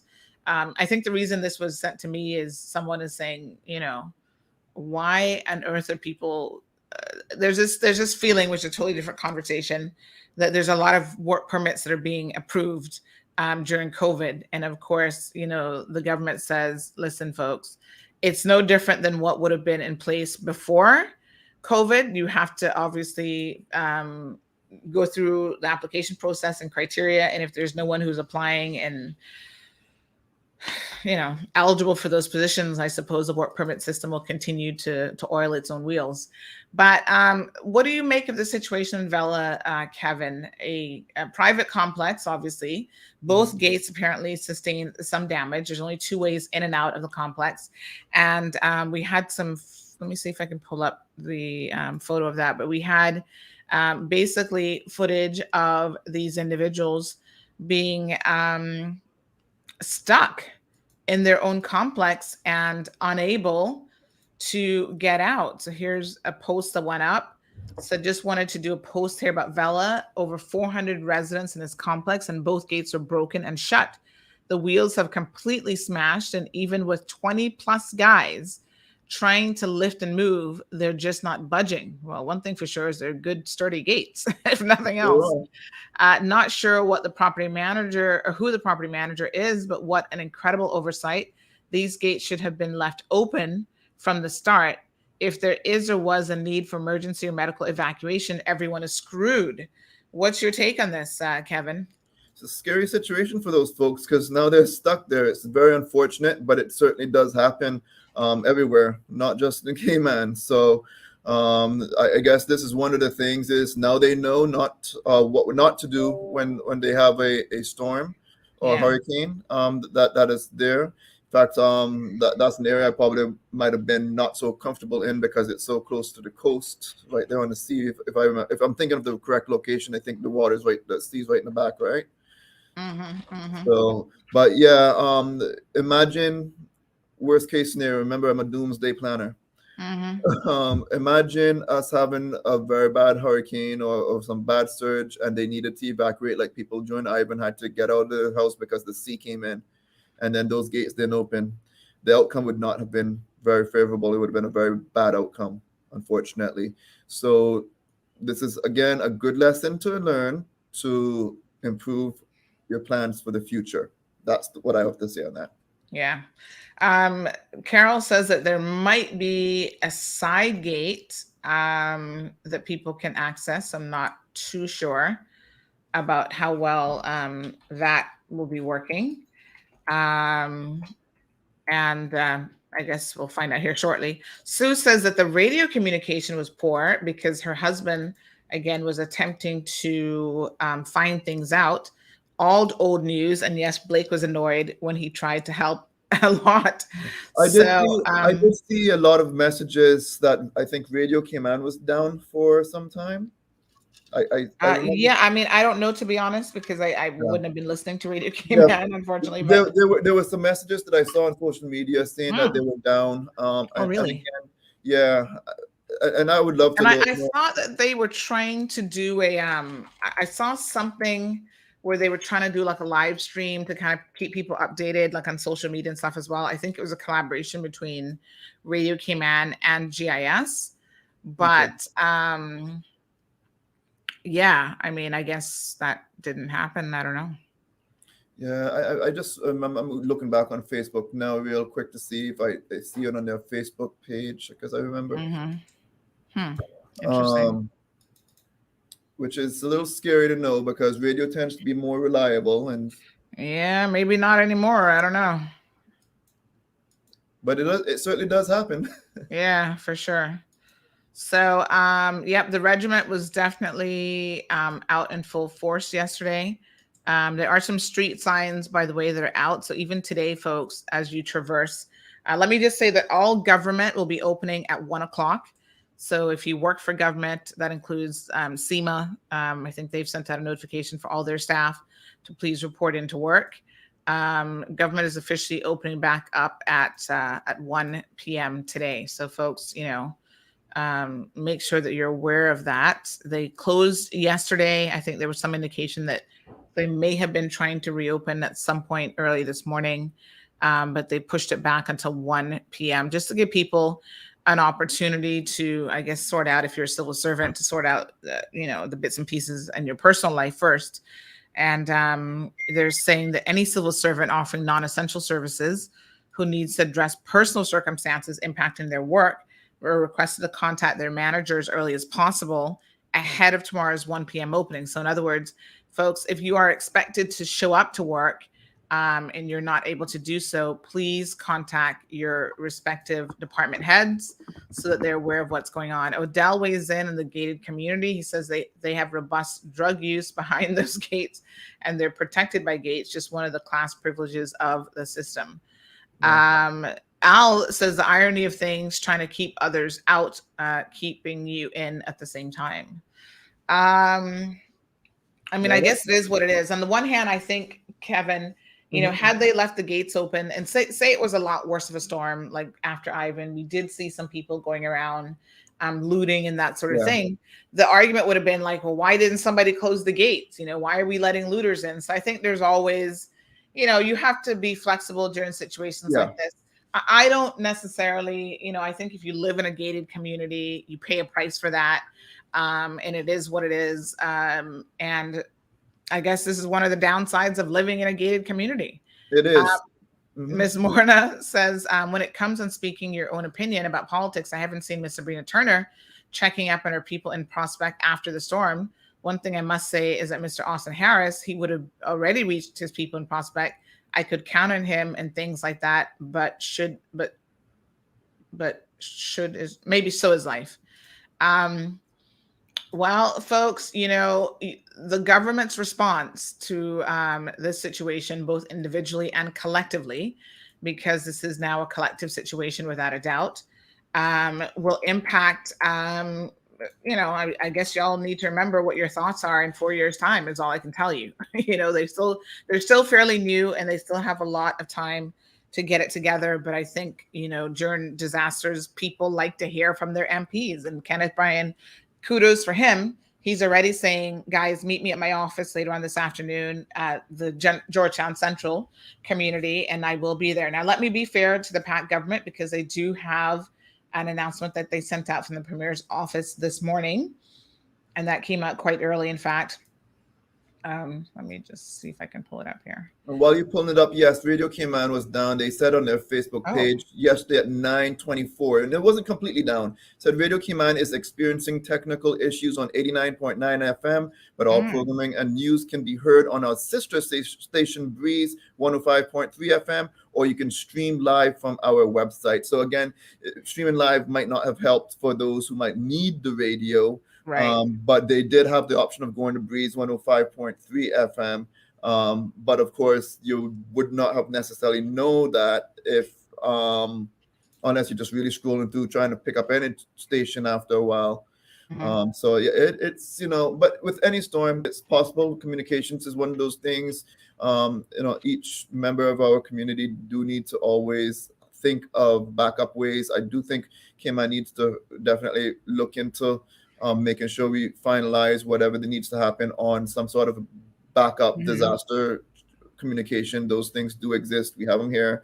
You know, when your TV or radio gets interrupted, this broadcast, this is a test of our national broadcast system and stuff. Sometimes they send out very urgent alerts. If we have an Amber Alert here, I don't think Cayman has an Amber Alert system, but if they have an Amber Alert type of thing, they could send it through that channel as well. Right. Just like our cell phones blow up when we have an Amber Alert issued here. Everyone's phone is just. Is this on Facebook that you're showing us here now? This is the Facebook page? That's their Facebook page. Okay, I noticed only one person liked it. I wonder how many people that actually reached. Yeah, I'm not sure. Obviously, we don't have analytics, but they do have a decent following on their Facebook page. Yeah. But this is their post, and they were actually posting on a number of things on their Facebook page, just like you and everyone else. Yeah. But again, I'm thinking of the old timers. They're the ones who definitely need to be able to have some sort of way to hear the updates. So yes. All right. Well, let's see what the government is saying this morning, folks. This is a press statement that has come out for immediate release from the government. I actually need to send this. And big shout out, by the way, I must say that obviously communications was a big thing. And I was so thankful yesterday, from my perspective, to actually have Renee, who, as you guys know, is sort of a regional correspondent. She's in the Miami area, and she was able to keep CMR afloat, at least on our website, because I know that a lot of people overseas in particular would have been reading the website yesterday, trying to figure out what was going on and trying to keep up to date. So at some point later in the afternoon, we were having like intermittent internet service. It was a bit hard to do a live stream, but I was able to send her stuff to post up. Like at one point I couldn't even do social media postings, and I was still able to WhatsApp, kind of. It took a few minutes to go through, but I was able to send her some correspondence to then post up and forward her, the emails and stuff that we were getting. So a lot of the stories yesterday, I must say, if I could just show you, let me just see here. A lot of the stories definitely, just go to our Facebook page here. So a lot of the stuff that we had up on Facebook and even on the website, you will see was coming directly from Renee. So big shout out to Renee. As they say, it's the teamwork that makes the dream work. So she was instrumental yesterday in getting a lot of our messages up so that we could, communicate with people as much as possible. So there was by the way, check out what I did in my gas stove. That was my birthday breakfast and lunch, and what I did for dinner. Well, I had it so late as breakfast, it was kind of like a combo meal. But what I did later on in the evening is I put on the stove again, and I combined the tomatoes with the sausages because I had made enough of both. And so it became like a potluck meal. And I tell you what, it was really delicious, I must say myself. And, got to have my plantain. Y'all know how much I love plantain. And on my birthday, that's a real treat. But yeah, Renee was putting up a lot of these things. There was a fire, by the way, a vehicular fire yesterday on Walker's Road. So all these stories that you guys would have seen, for example, this one here, let me just increase the size a little bit, about CUC, having over 28,000 people without power was up, to really just give people, because I had a lot of people messaging, I've got family in Cayman, what's going on? They really wanted to know what was happening. So she was incredibly instrumental in getting all the stories on the website. And then there were times like, I think I posted this one. Yeah, Sandy Hill. But there were times when she was actually posting directly on social media as well, because I couldn't even get access. So the police was issuing notices about, listen, try to stay off the roads as much as possible. So we were sharing, this reached over 4,200 people. So as much as possible, we were, trying to keep our lines of communication open, because we were very much aware that people are relying on us, both locally and overseas, to know what's happening and, what is going on. So they had initially said the all clear was going to be delayed, because I think initially they were saying maybe after 2:00 or so. So that was delayed until 6 p.m. Yeah. So again, I think that was a smart thing on their end, because I was watching. Yeah. I remember I pulled up and I said, and it might be the next update. But I was looking, I said, well, there's still some squally weather that's kind of on the tail end. The back end of the storm has a lot of stuff. Yeah. And so I was like, it was a very smart decision. I'm glad that they did it, because I do think, you needed to keep that in place a little longer. The Sister Islands, again, they were really out of the woods by that point, but Grand Cayman did have a threat. And so that was a very good decision that they made. So here's one person commenting, Andre. It says, any plans to drive around and report the completely destruction of the power grid that justifies CUC's electric outage? Well, that's not what happened at all. And that wasn't a story about the civil service remaining closed, so it wasn't really relevant to that story. But we did do a service provider update to let people know what all the different service providers were saying at the time. So, Water Authority had issued notices about low water pressure in Lower Valley and Red Gate pump houses.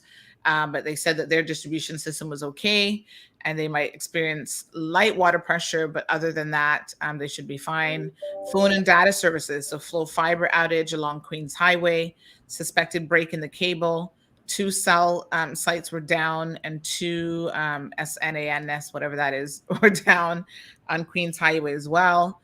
So I think that was impacting their service because, we're on Flow. And by the way, I want to do a big shout out to Flow because of them. We were able to, live stream some of the later shows that we had. So Digicel mobile service was down in the Savannah area. Voice Network, I said, was still up. Multiple site outages in town and all throughout Eastern districts. C3 was operating on generator power. Network links were functional, but some customers have no service due to a power outage. And then, of course, CUC being the bigger one had major outages island-wide. No power to the substations right now. And this is not necessarily an indication of widespread damage, just that there's system-wide instances of faults. And I must say that as soon as we received the word from CUC that they, in fact, had no major damage to report and they would start getting people back online, I think that was extremely important. So, we had a story, I think another update from CUC in relation to that would have been on the website as well.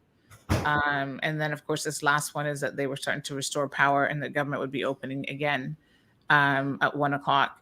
So, yeah, we were doing our best. And again, I want to give a really huge shout out to Renee for being instrumental in this process of just ensuring that we were getting the word out there on our website, because a lot of overseas interests were very, very concerned about what was going on. So let's just look at this press release that came out this morning. We received it shortly after, I think, 6 a.m. 6:22 a.m. from the PACT government, from the Premier's office. And this is from Ms. Tammy Chisholm, who is she is the secretary, the press secretary for the government, press secretary to the Premier, I should say. And so she's in charge of communications coming out of his office. By the way, just as a little joke, this was a job that the Progressives was telling people that I was going to be getting, silly people. So the same people, ironically, that they had hired to do it for them, Tammy has remained in the job. So it's kind of funny. So here we go, folks. Emergency meeting this morning, which we just heard from Kenneth, of all the PAC members, as well as he said the opposition is going to be included in this. At the government admin building. Oh, that was Wednesday night, to discuss the impact of Hurricane Grace.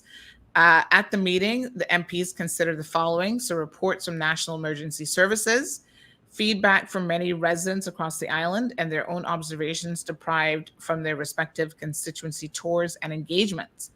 Assessments of damages is still ongoing, but the PAC government have agreed to do the following. And I think this is good for people to know. Approve funds to assist with the cleanup of various constituencies, provide funding to assist with necessary housing repairs, and provide funds and services to farmers that may have been adversely affected. Because, of course, we are all sitting back thinking that our foliage at home, would have been taken out of commission. But, at the end of the day, farmers would likewise have been severely impacted with this. Maybe they've lost their entire crops and that sort of thing. I remember the last storm, a lot of people from farmers, I saw backyard farmers and regular farmers were just actually posting on their pages that they've lost a whole lot. And you got to understand that this system was way worse than that one. So imagine the loss that they have. So yes, that is tragic, because that's their livelihood. And you plant a seed today don't mean you're going to get your crop tomorrow. It's going to take a while to recover. Yeah, absolutely. So they're saying that it was essential for my team to meet as quickly as possible to get an update on damages resulting from Grace. This is from Mr. Panton, Premier Panton, and to agree on the best way forward in returning our islands to some level of normalcy. While I'm pleased that there was no reported injuries or loss of life, I'm saddened to hear that many residents had damage to properties, and my government remains people-driven. It says remains people driving. I think she meant to say driven. And it was important to expeditiously approve a series of measures to help our people. And I've asked my cabinet colleagues to take immediate steps in order to implement agreed solutions to help our communities. So he went on to praise the diligence of his team, saying that he's extremely pleased with their performance, that leading up to the storm, members were out and about personally helping constituents. They helped secured homes, worked with the National Roads Authority to clear drains with well late into the night, and that he was pleased with their performance after the storm thus far as well. So again, the PACT caucus all registered their gratitude to the efforts of the Hazard Management, Cayman Islands team, Cayman Islands Regiment, RCIPS, PWD, which is Public Works, and the National Roads Authority, Fire Service, Cadet Corps, and countless public servants and volunteers for their service during this trying time. So of course we have to remember, Kevin, that this is a collective effort. Yes. I mean, there are a lot of people, a lot of moving parts to this that are so important. So I know, for example, Alric Lindsay was sending out photos and stuff ahead of the storm on Tuesday, showing what his team was actually up to and what they were doing. Just as a note, there was a fire yesterday in Bodden Town. Unfortunately, I had gotten word as the fire was happening, and I was not able to bring up the footage of it because things were just so crazy. The person was like, "I'm sitting here watching this fire, but I can't send you any footage because it was just that crazy, right?" So we do have, I'm just trying to see where I might have saved it this morning. We do have some fire or vegetation fire. It was a house fire. Yeah, unfortunately. But we do have some footage of that somewhere here that is finally. And it goes to, one of the things we strongly discourage, and this is a culture change for me, because back home, you always have your candles and stuff. Here, that especially because I was working in fire rescue in my previous job, that was highly, highly, highly discouraged, because you go sleep, you have the candle lit, all sorts of bad things could happen. Even the little candle lamps, they always say battery operated lanterns, because of the fire risk. Now I'm not sure if that's what happened here. I'm just these are some of the messages that should be going out to the community pre and post storm, to make sure people are you may not necessarily think of it, because I grew up thinking it was okay to have a bunch of candles inside the house, and when the light goes out, you start lighting your candles. Well, I learned here that that's a bad thing, because we actually got data here, and we were very data driven with certain things, and that's one of the things we could have percentages of the increased amount of house fires as a result of candles. So yeah. So here it is.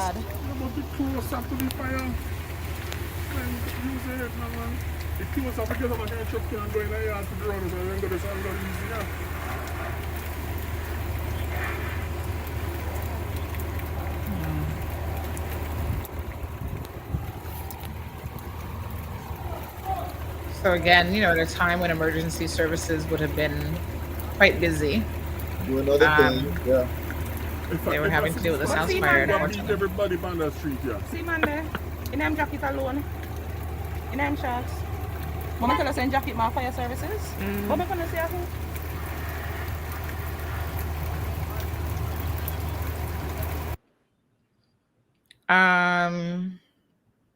And then there was another video here, pretty much again. Street festive to them. They are police services. I don't know where your backyard go. I don't know where your backyard go. Our backyard go, we have backyard, man. See, you can look at all the Watch ya. I bet you some of them are fast people. Then. Watch ya. 1, 2, 3. Then you have wonder why not. All water authority. So police obviously were there, fire rescue, and the neighbors giving their observations on what was going on. What's them fast people now? No, just like when you first say go, that's how you put your panic. People still out and about. Yeah, edit it. Yeah. The road should have black pound and go down there and turn to come back out.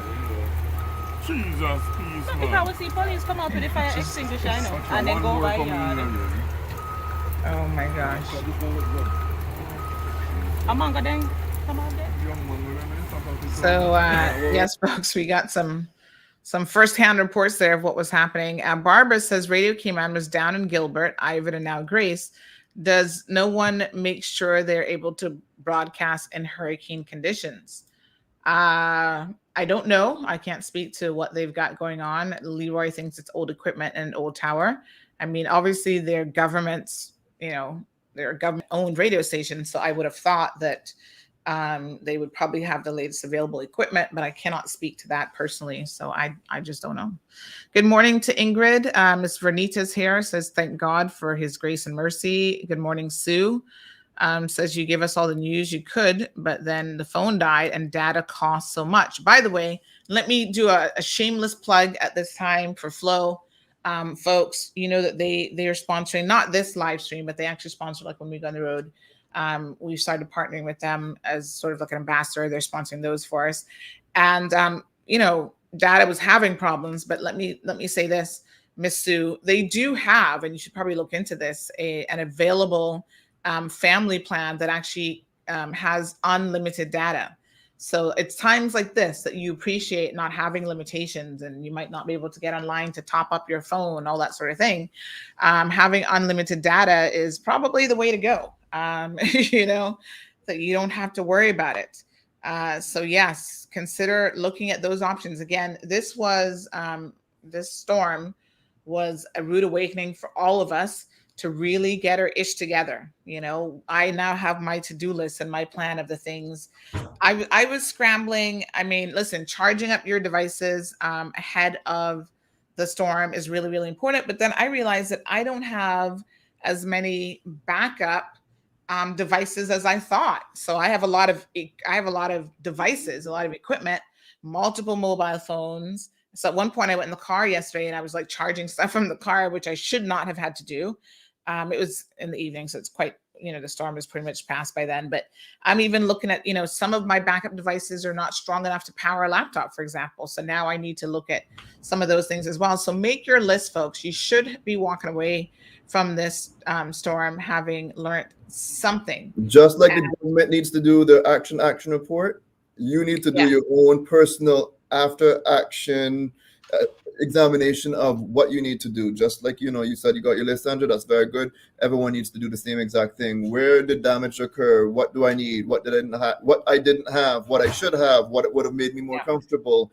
Ask yourself a lot of these questions, and again, it's just going to make the next time it happens a lot easier for you. And again, no two storms exactly the same, but there are some basic things that will always stay consistent, and making sure you plan ahead. It's going to make it much better. Yeah, for sure. Let me just see here, folks. We've got Ms. Morta saying that she's going to move. She said, my hat's off to Mr. Kenneth Bryan. More power to him. I'm going to move to Georgetown East. Well, you'd be making a mistake there, Morna, if you move to Georgetown East, because Kenneth is not the MP for Georgetown East. So who would she be getting? Who's the MP? That's a progressive member.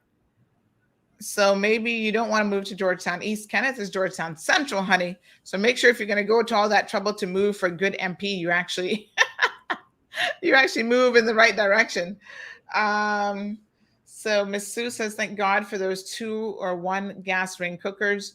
Really helped us to cook, to get our tea, coffee. So hard to find them in the stores now.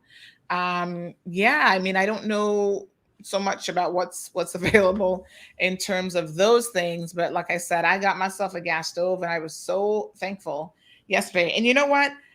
Big shout out to my husband because when it comes to a lot of the appliances, I'm just like, just turn it on and it should work. But he was like, okay, this is what you need to do. And I saw another lady messaging. She doesn't have a husband, and she's like, I have a gas stove, but can it work without electricity? Because the igniters work through electricity.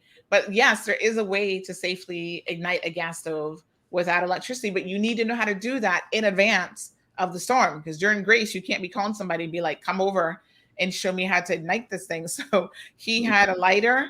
Sounds like a home gas segment, Sandra. Yes. I know. I'm going to talk to those guys at home gas, how to ignite your I saw your propane one, the little small gas grill type one. Now how to light your gas stove properly. Exactly. But listen, sometimes you just want a little bit of comfort during the storm, and having a nice warm cooked meal really hits the spot. I'm telling you, I was like, just being able to sit down and eat that meal and offer my daughter, like, you want some sausages? She doesn't eat a whole lot, but she's like, yeah, okay, I'll have some sausages.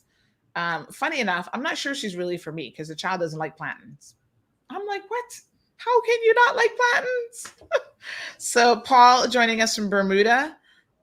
Says in Bermuda, the government has an emergency broadcasting station that operates on a certain frequency during the storm to give updates. I think that's supposed to be Radio Cayman for us, but And I remember, my brain doesn't fully remember all the details, but I remember that they were working, or they had something that was supposed to be set up for. That's still soon come, child. Oh no, is it one of those soon comes and yes. never come? That's unfortunate because it's needed. It's certainly needed. They're still working on it. They claim that they keep testing it. That's Off-Reg that's in charge of that. So you know how that goes. Because I remember even when McCleary Frederick, I think I remember him doing a press conference on it a while back. This is probably 6-7+ years ago. Yeah. Maybe longer. It might be even longer than that. I remember mentioning it. Oh, bless Off-Reg's heart. Soka says a few days ago, farmer threatened war with the parrots. A bigger war has come his way. Not like he hasn't shot hundreds over the years. Oh my gosh, that's horrible. Evelyn says, yep, she doesn't like candles. Ingrid says she thinks it was a lightning strike in a backyard shed. Wow. Completely possible. Yeah. Completely possible. We have that here daily during the summertime in Florida, where they either cause a grass fire or a structure fire. So Perla talking about candles. Back to your point, Kevin, I think this is a wonderful opportunity now for the government and different agencies to send out these well-placed messages about pre-storm safety, during the storm safety, and post-storm safety. Perla, one of the issues with candles outside of the fire risk is the fact that you're also inhaling those fumes in an enclosed area. So you might think that a fire is a candle is the safest way to go. But when you are enclosed and you can't open a window and you can't circulate air, all that soot and stuff is actually going in your lungs. So it's not as healthy as you think. And additionally, when you're around a fire, when you have a candle in your home, really and truly, if you have that burning, you're supposed to be watching it. If you walk off to the next room, if you have a pet, what if that pet knocks it over? Or what if something falls down on top of it?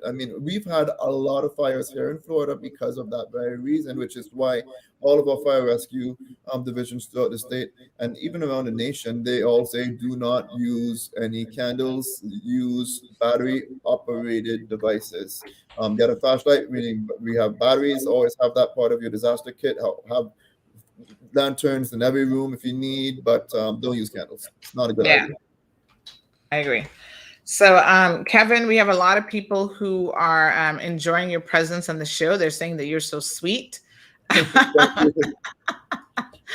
I should say that that's from a married woman, so hopefully she doesn't mean it any other way. Oh my goodness, Kevin's a breakout star of grace. Patricia, yes, he's Georgetown Central. Irvelyn says she needs a good power bank. Irvelyn, I am likewise looking at some options, probably in Amazon a little bit later on today, that will assist me. Inverters are also very useful as well. And then you got stuff that you can plug into your car, cigarette lighter that could convert you to some power. So if you run out of electricity, You could at least, and in your cars, of course, after the storm, not doing it, but after the storm when things are safe. And we should do product reviews, yeah. Kevin. but let me share one that I do have here that helped power my laptop. So let me show this to you guys. I don't know when I bought this. I'm always buying these things, and my husband's always like, if you buy one more gadget around one more toy to play with. But this is quite heavy. This could knock somebody out. It's like really got some weight to it. But this is by a company. It looks like it's Novu or something. But this actually has, I'm going to show this to you guys, the plug there. We actually have one that works in the car, and it has similar. It has two of these, and we've had it for many, many years. I think we need to replace it now. But so you can plug in like a regular plug. So that's what we did with the laptop.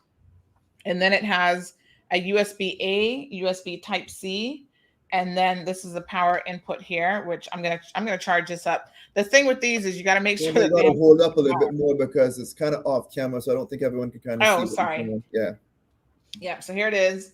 It's got a couple connections on there, including including one of those, and then so you can power even when it's not plugged in. This is, storing reserve power. Let me see if I can just put this a little bit. There we go. So it's got some reserve power to it, and then you can plug in at least one USB-C, one USB, and then if you need this one for like a laptop and stuff like that, you can get that going as well. Things like laptops do take a little bit more power, folks, than things like your phone. So I would highly recommend this. And I'm going to show you guys another one that, give me 1 second. I thought that we had given some of these away during the giveaways, but I'm not sure if we did. But this is where, again, so that you don't have a million cables, because I know some of y'all have multiple phones and that sort of thing. You know the ones, Kevin, that have more than one prong on it. So let me see if I can actually find one. Oh, gosh. I feel like I need to order some more of these because these are so handy. But it's like a 4-in-1 charger, basically. So I have two for the iPhone plug. And then I'm going to just plug. I can't plug this one out completely, but I've got one here in my office. I'm just going to show you guys. Or something. It takes it from one end. Yes.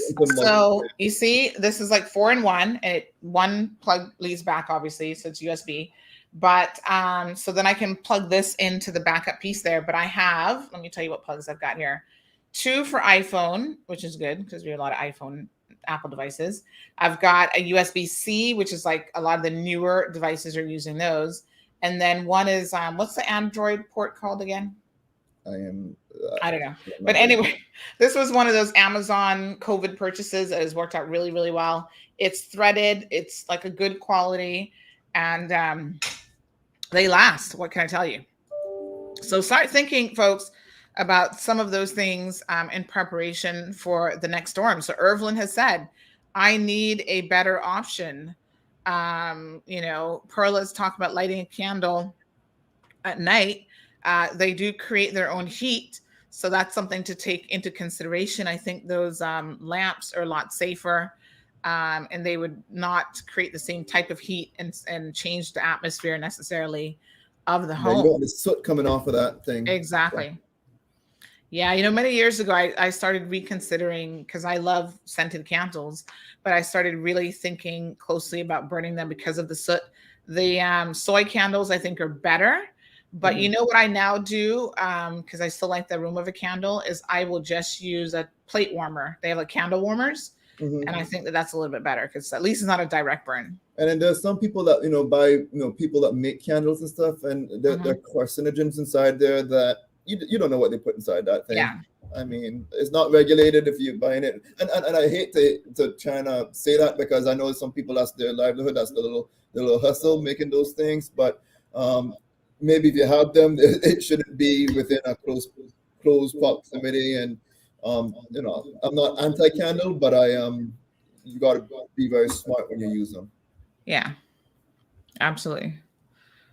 So that's again some things to think about. So make sure, folks, that you're considering all of these elements for your revised storm preparedness plan. I also noticed that my medication, you all know that I take a little blood pressure tablet gel. So that was, I think I had like a 5-day supply, and I was thinking, ooh, I probably should have had more than That's one 5 of days those on key hand. messages that's supposed to be going out to remind people. Now, here, what they do, our state surgeon general will sign a emergency order to allow for prescriptions to be filled for up to a month. And so that waives any refill requirements to allow pharmacies to fill your prescription for a longer period. So you always have an extra supply on hand should the event be bad and you can't get your medication. Something for Cayman to probably think about in public health. Because again, we don't want people going about their medication. Not to mention, let's say, okay, I'm okay after the storm, but I'm running low or whatever, and things are not okay for everyone else. You don't need to be in the mix of everyone else going there as well too. So, yeah. And shout out to the HSA, because that they do offer a WhatsApp option now as a result of COVID. So you can send in your prescription refill requests via WhatsApp. So Lenny says that she suffers from migraines and can't have scented candles with dim flicker because that will trigger a migraine. Have had this happen during a storm, and it's not fun. Oh, yeah. So get a lantern, no candles. Yep, exactly. And they don't take a whole lot of battery power. They last a very long time. So yeah, it's just a much better investment. So Lavita says, big up to all the people who hungry, almost killed yesterday. Yeah, y'all, listen, don't be starving. There's no need for it. Folks, again, you just got to plan ahead a little bit. Smith Barcadier got a hit, by the way. And in fact, I am looking at some photos. Someone jokingly said that this is what Smith Barcadier looks like. Kurt Tibbetts and Barbara got their hands on it. Oh my God. People are rotten. You guys are funny though. I must tell you, even in the midst of a storm, they are cracking jokes. But let me show you guys again. One of the reasons why I'm sharing some of these photos, I'm hoping that this will deter people from feeling like they have to go see it themselves. But yeah, oh my gosh, Smith Barcadier took a licking. Wow. Lots of trees. So remember, they were going to clear out all the trees and all that good stuff. Well, they won't have to do that anymore. The trees are now gone. Let me show you guys exactly what we're looking at here, folks. Well, that was a funny comment. I must say, made me chuckle. I was like, oh my God, you people are just not easy. Can y'all just try to behave? Look at that. Woo! There's more.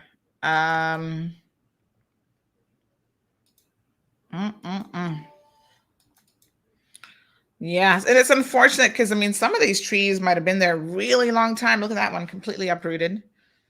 And you can't really replace a tree like that so quickly. Look at that. One of those palm trees went down across the street. So it is what it is. Very sad situation there. Lots of vegetation has been impacted. And that the loss of vegetation impacts future storms and what they're going to be able to sustain and do. So we received a number of private photos from people who had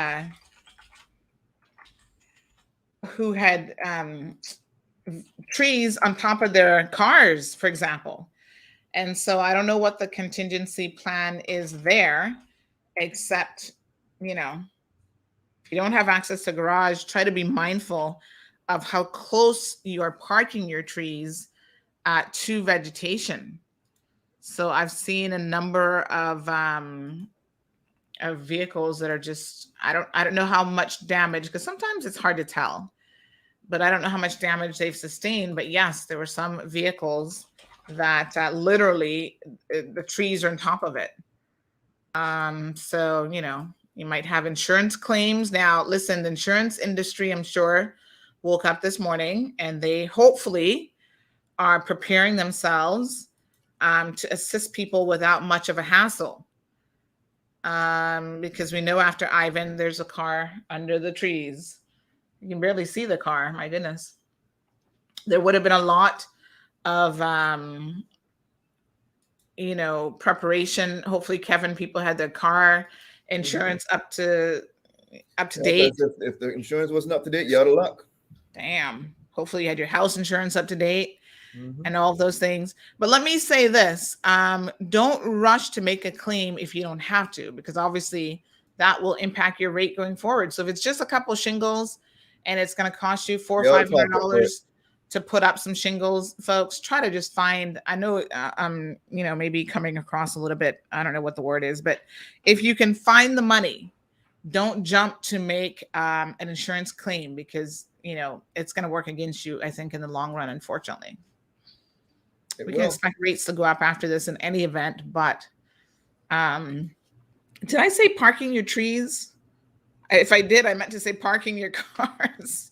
Yeah, you can't park the trees. They're going to land wherever they want. So Al reminds us that nature has a way of waking you up. She sure does. All right, folks, that's our program. It's already 9:30 this morning. Someone did send me, I keep telling people people keep sending me these things about the competition over on that side.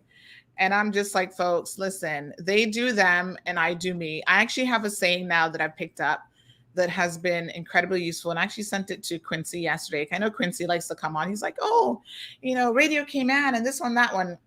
And I got the saying yesterday that I thought was really, really good. It says, comparison is the thief of joy. Do not compare yourself to other people. You do you, and they are doing them. And that is just how, the cookie crumbles, and that's just how it is. But someone did send me something this morning, which I thought was interesting. They're saying, where is Cayman Crosstalk, that nobody's on air this morning? Folks, I don't have those kind of answers for you. I do not know, is the short answer.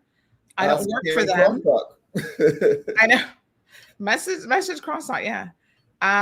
But apparently they did put up a notification on their Facebook page. So I will, by way of just information sharing, I'll make sure that all of you obviously have this at your disposal. They had no show this morning.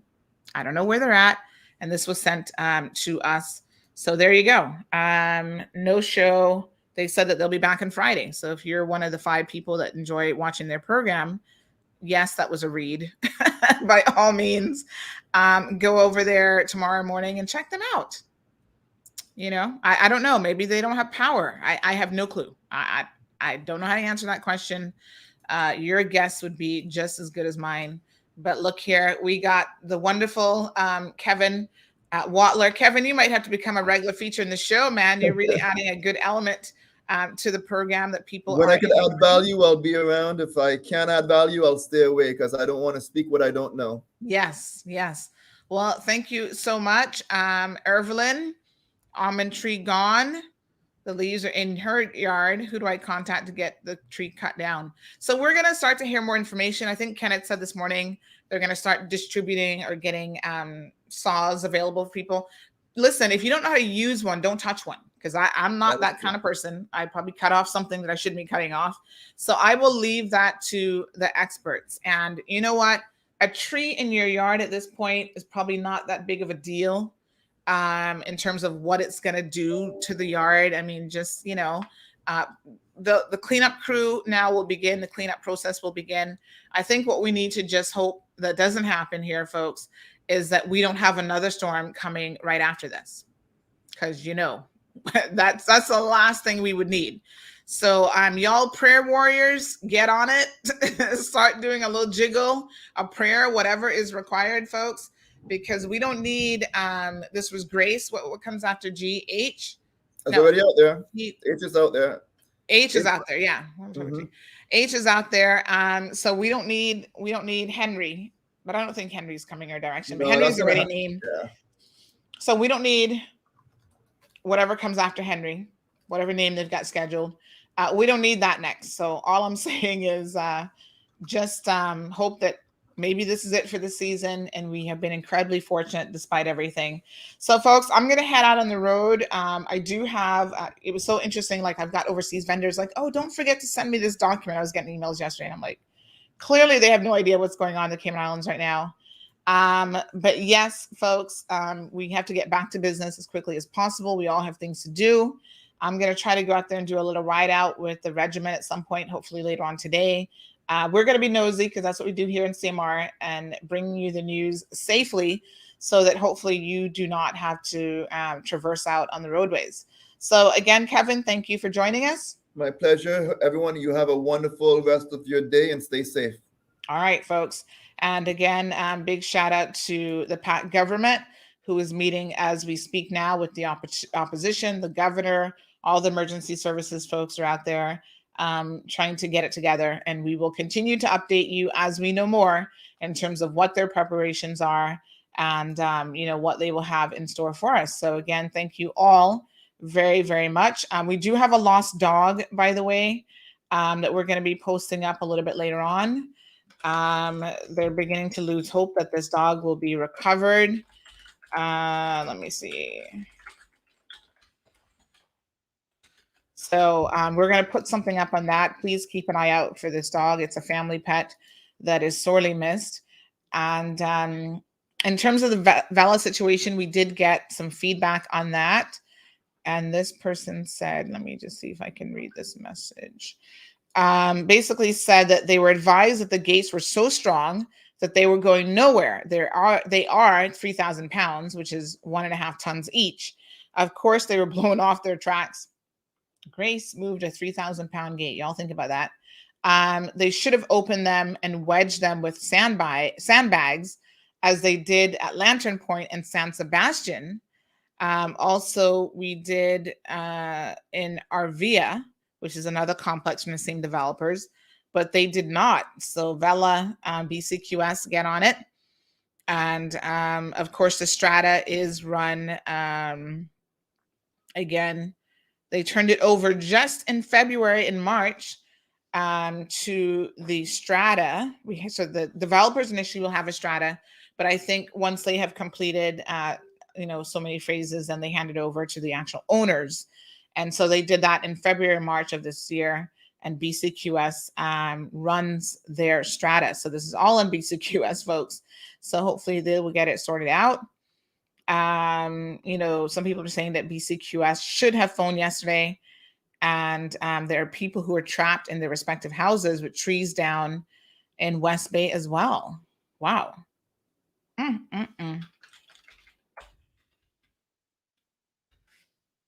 That's crazy. So apparently DDL, which are the developers, Davenport, they went to open, this is what I've heard, is that they went to open the gates this morning. They brought in their SkyTrack and got them opened, something BCQS should have phoned in yesterday. And, they had people actually trapped in their residence. So there you have it. So yes, someone else saying that they have a gas stove and they were able to cook 2 big meals yesterday for the family. Everybody got a belly full and everybody ate.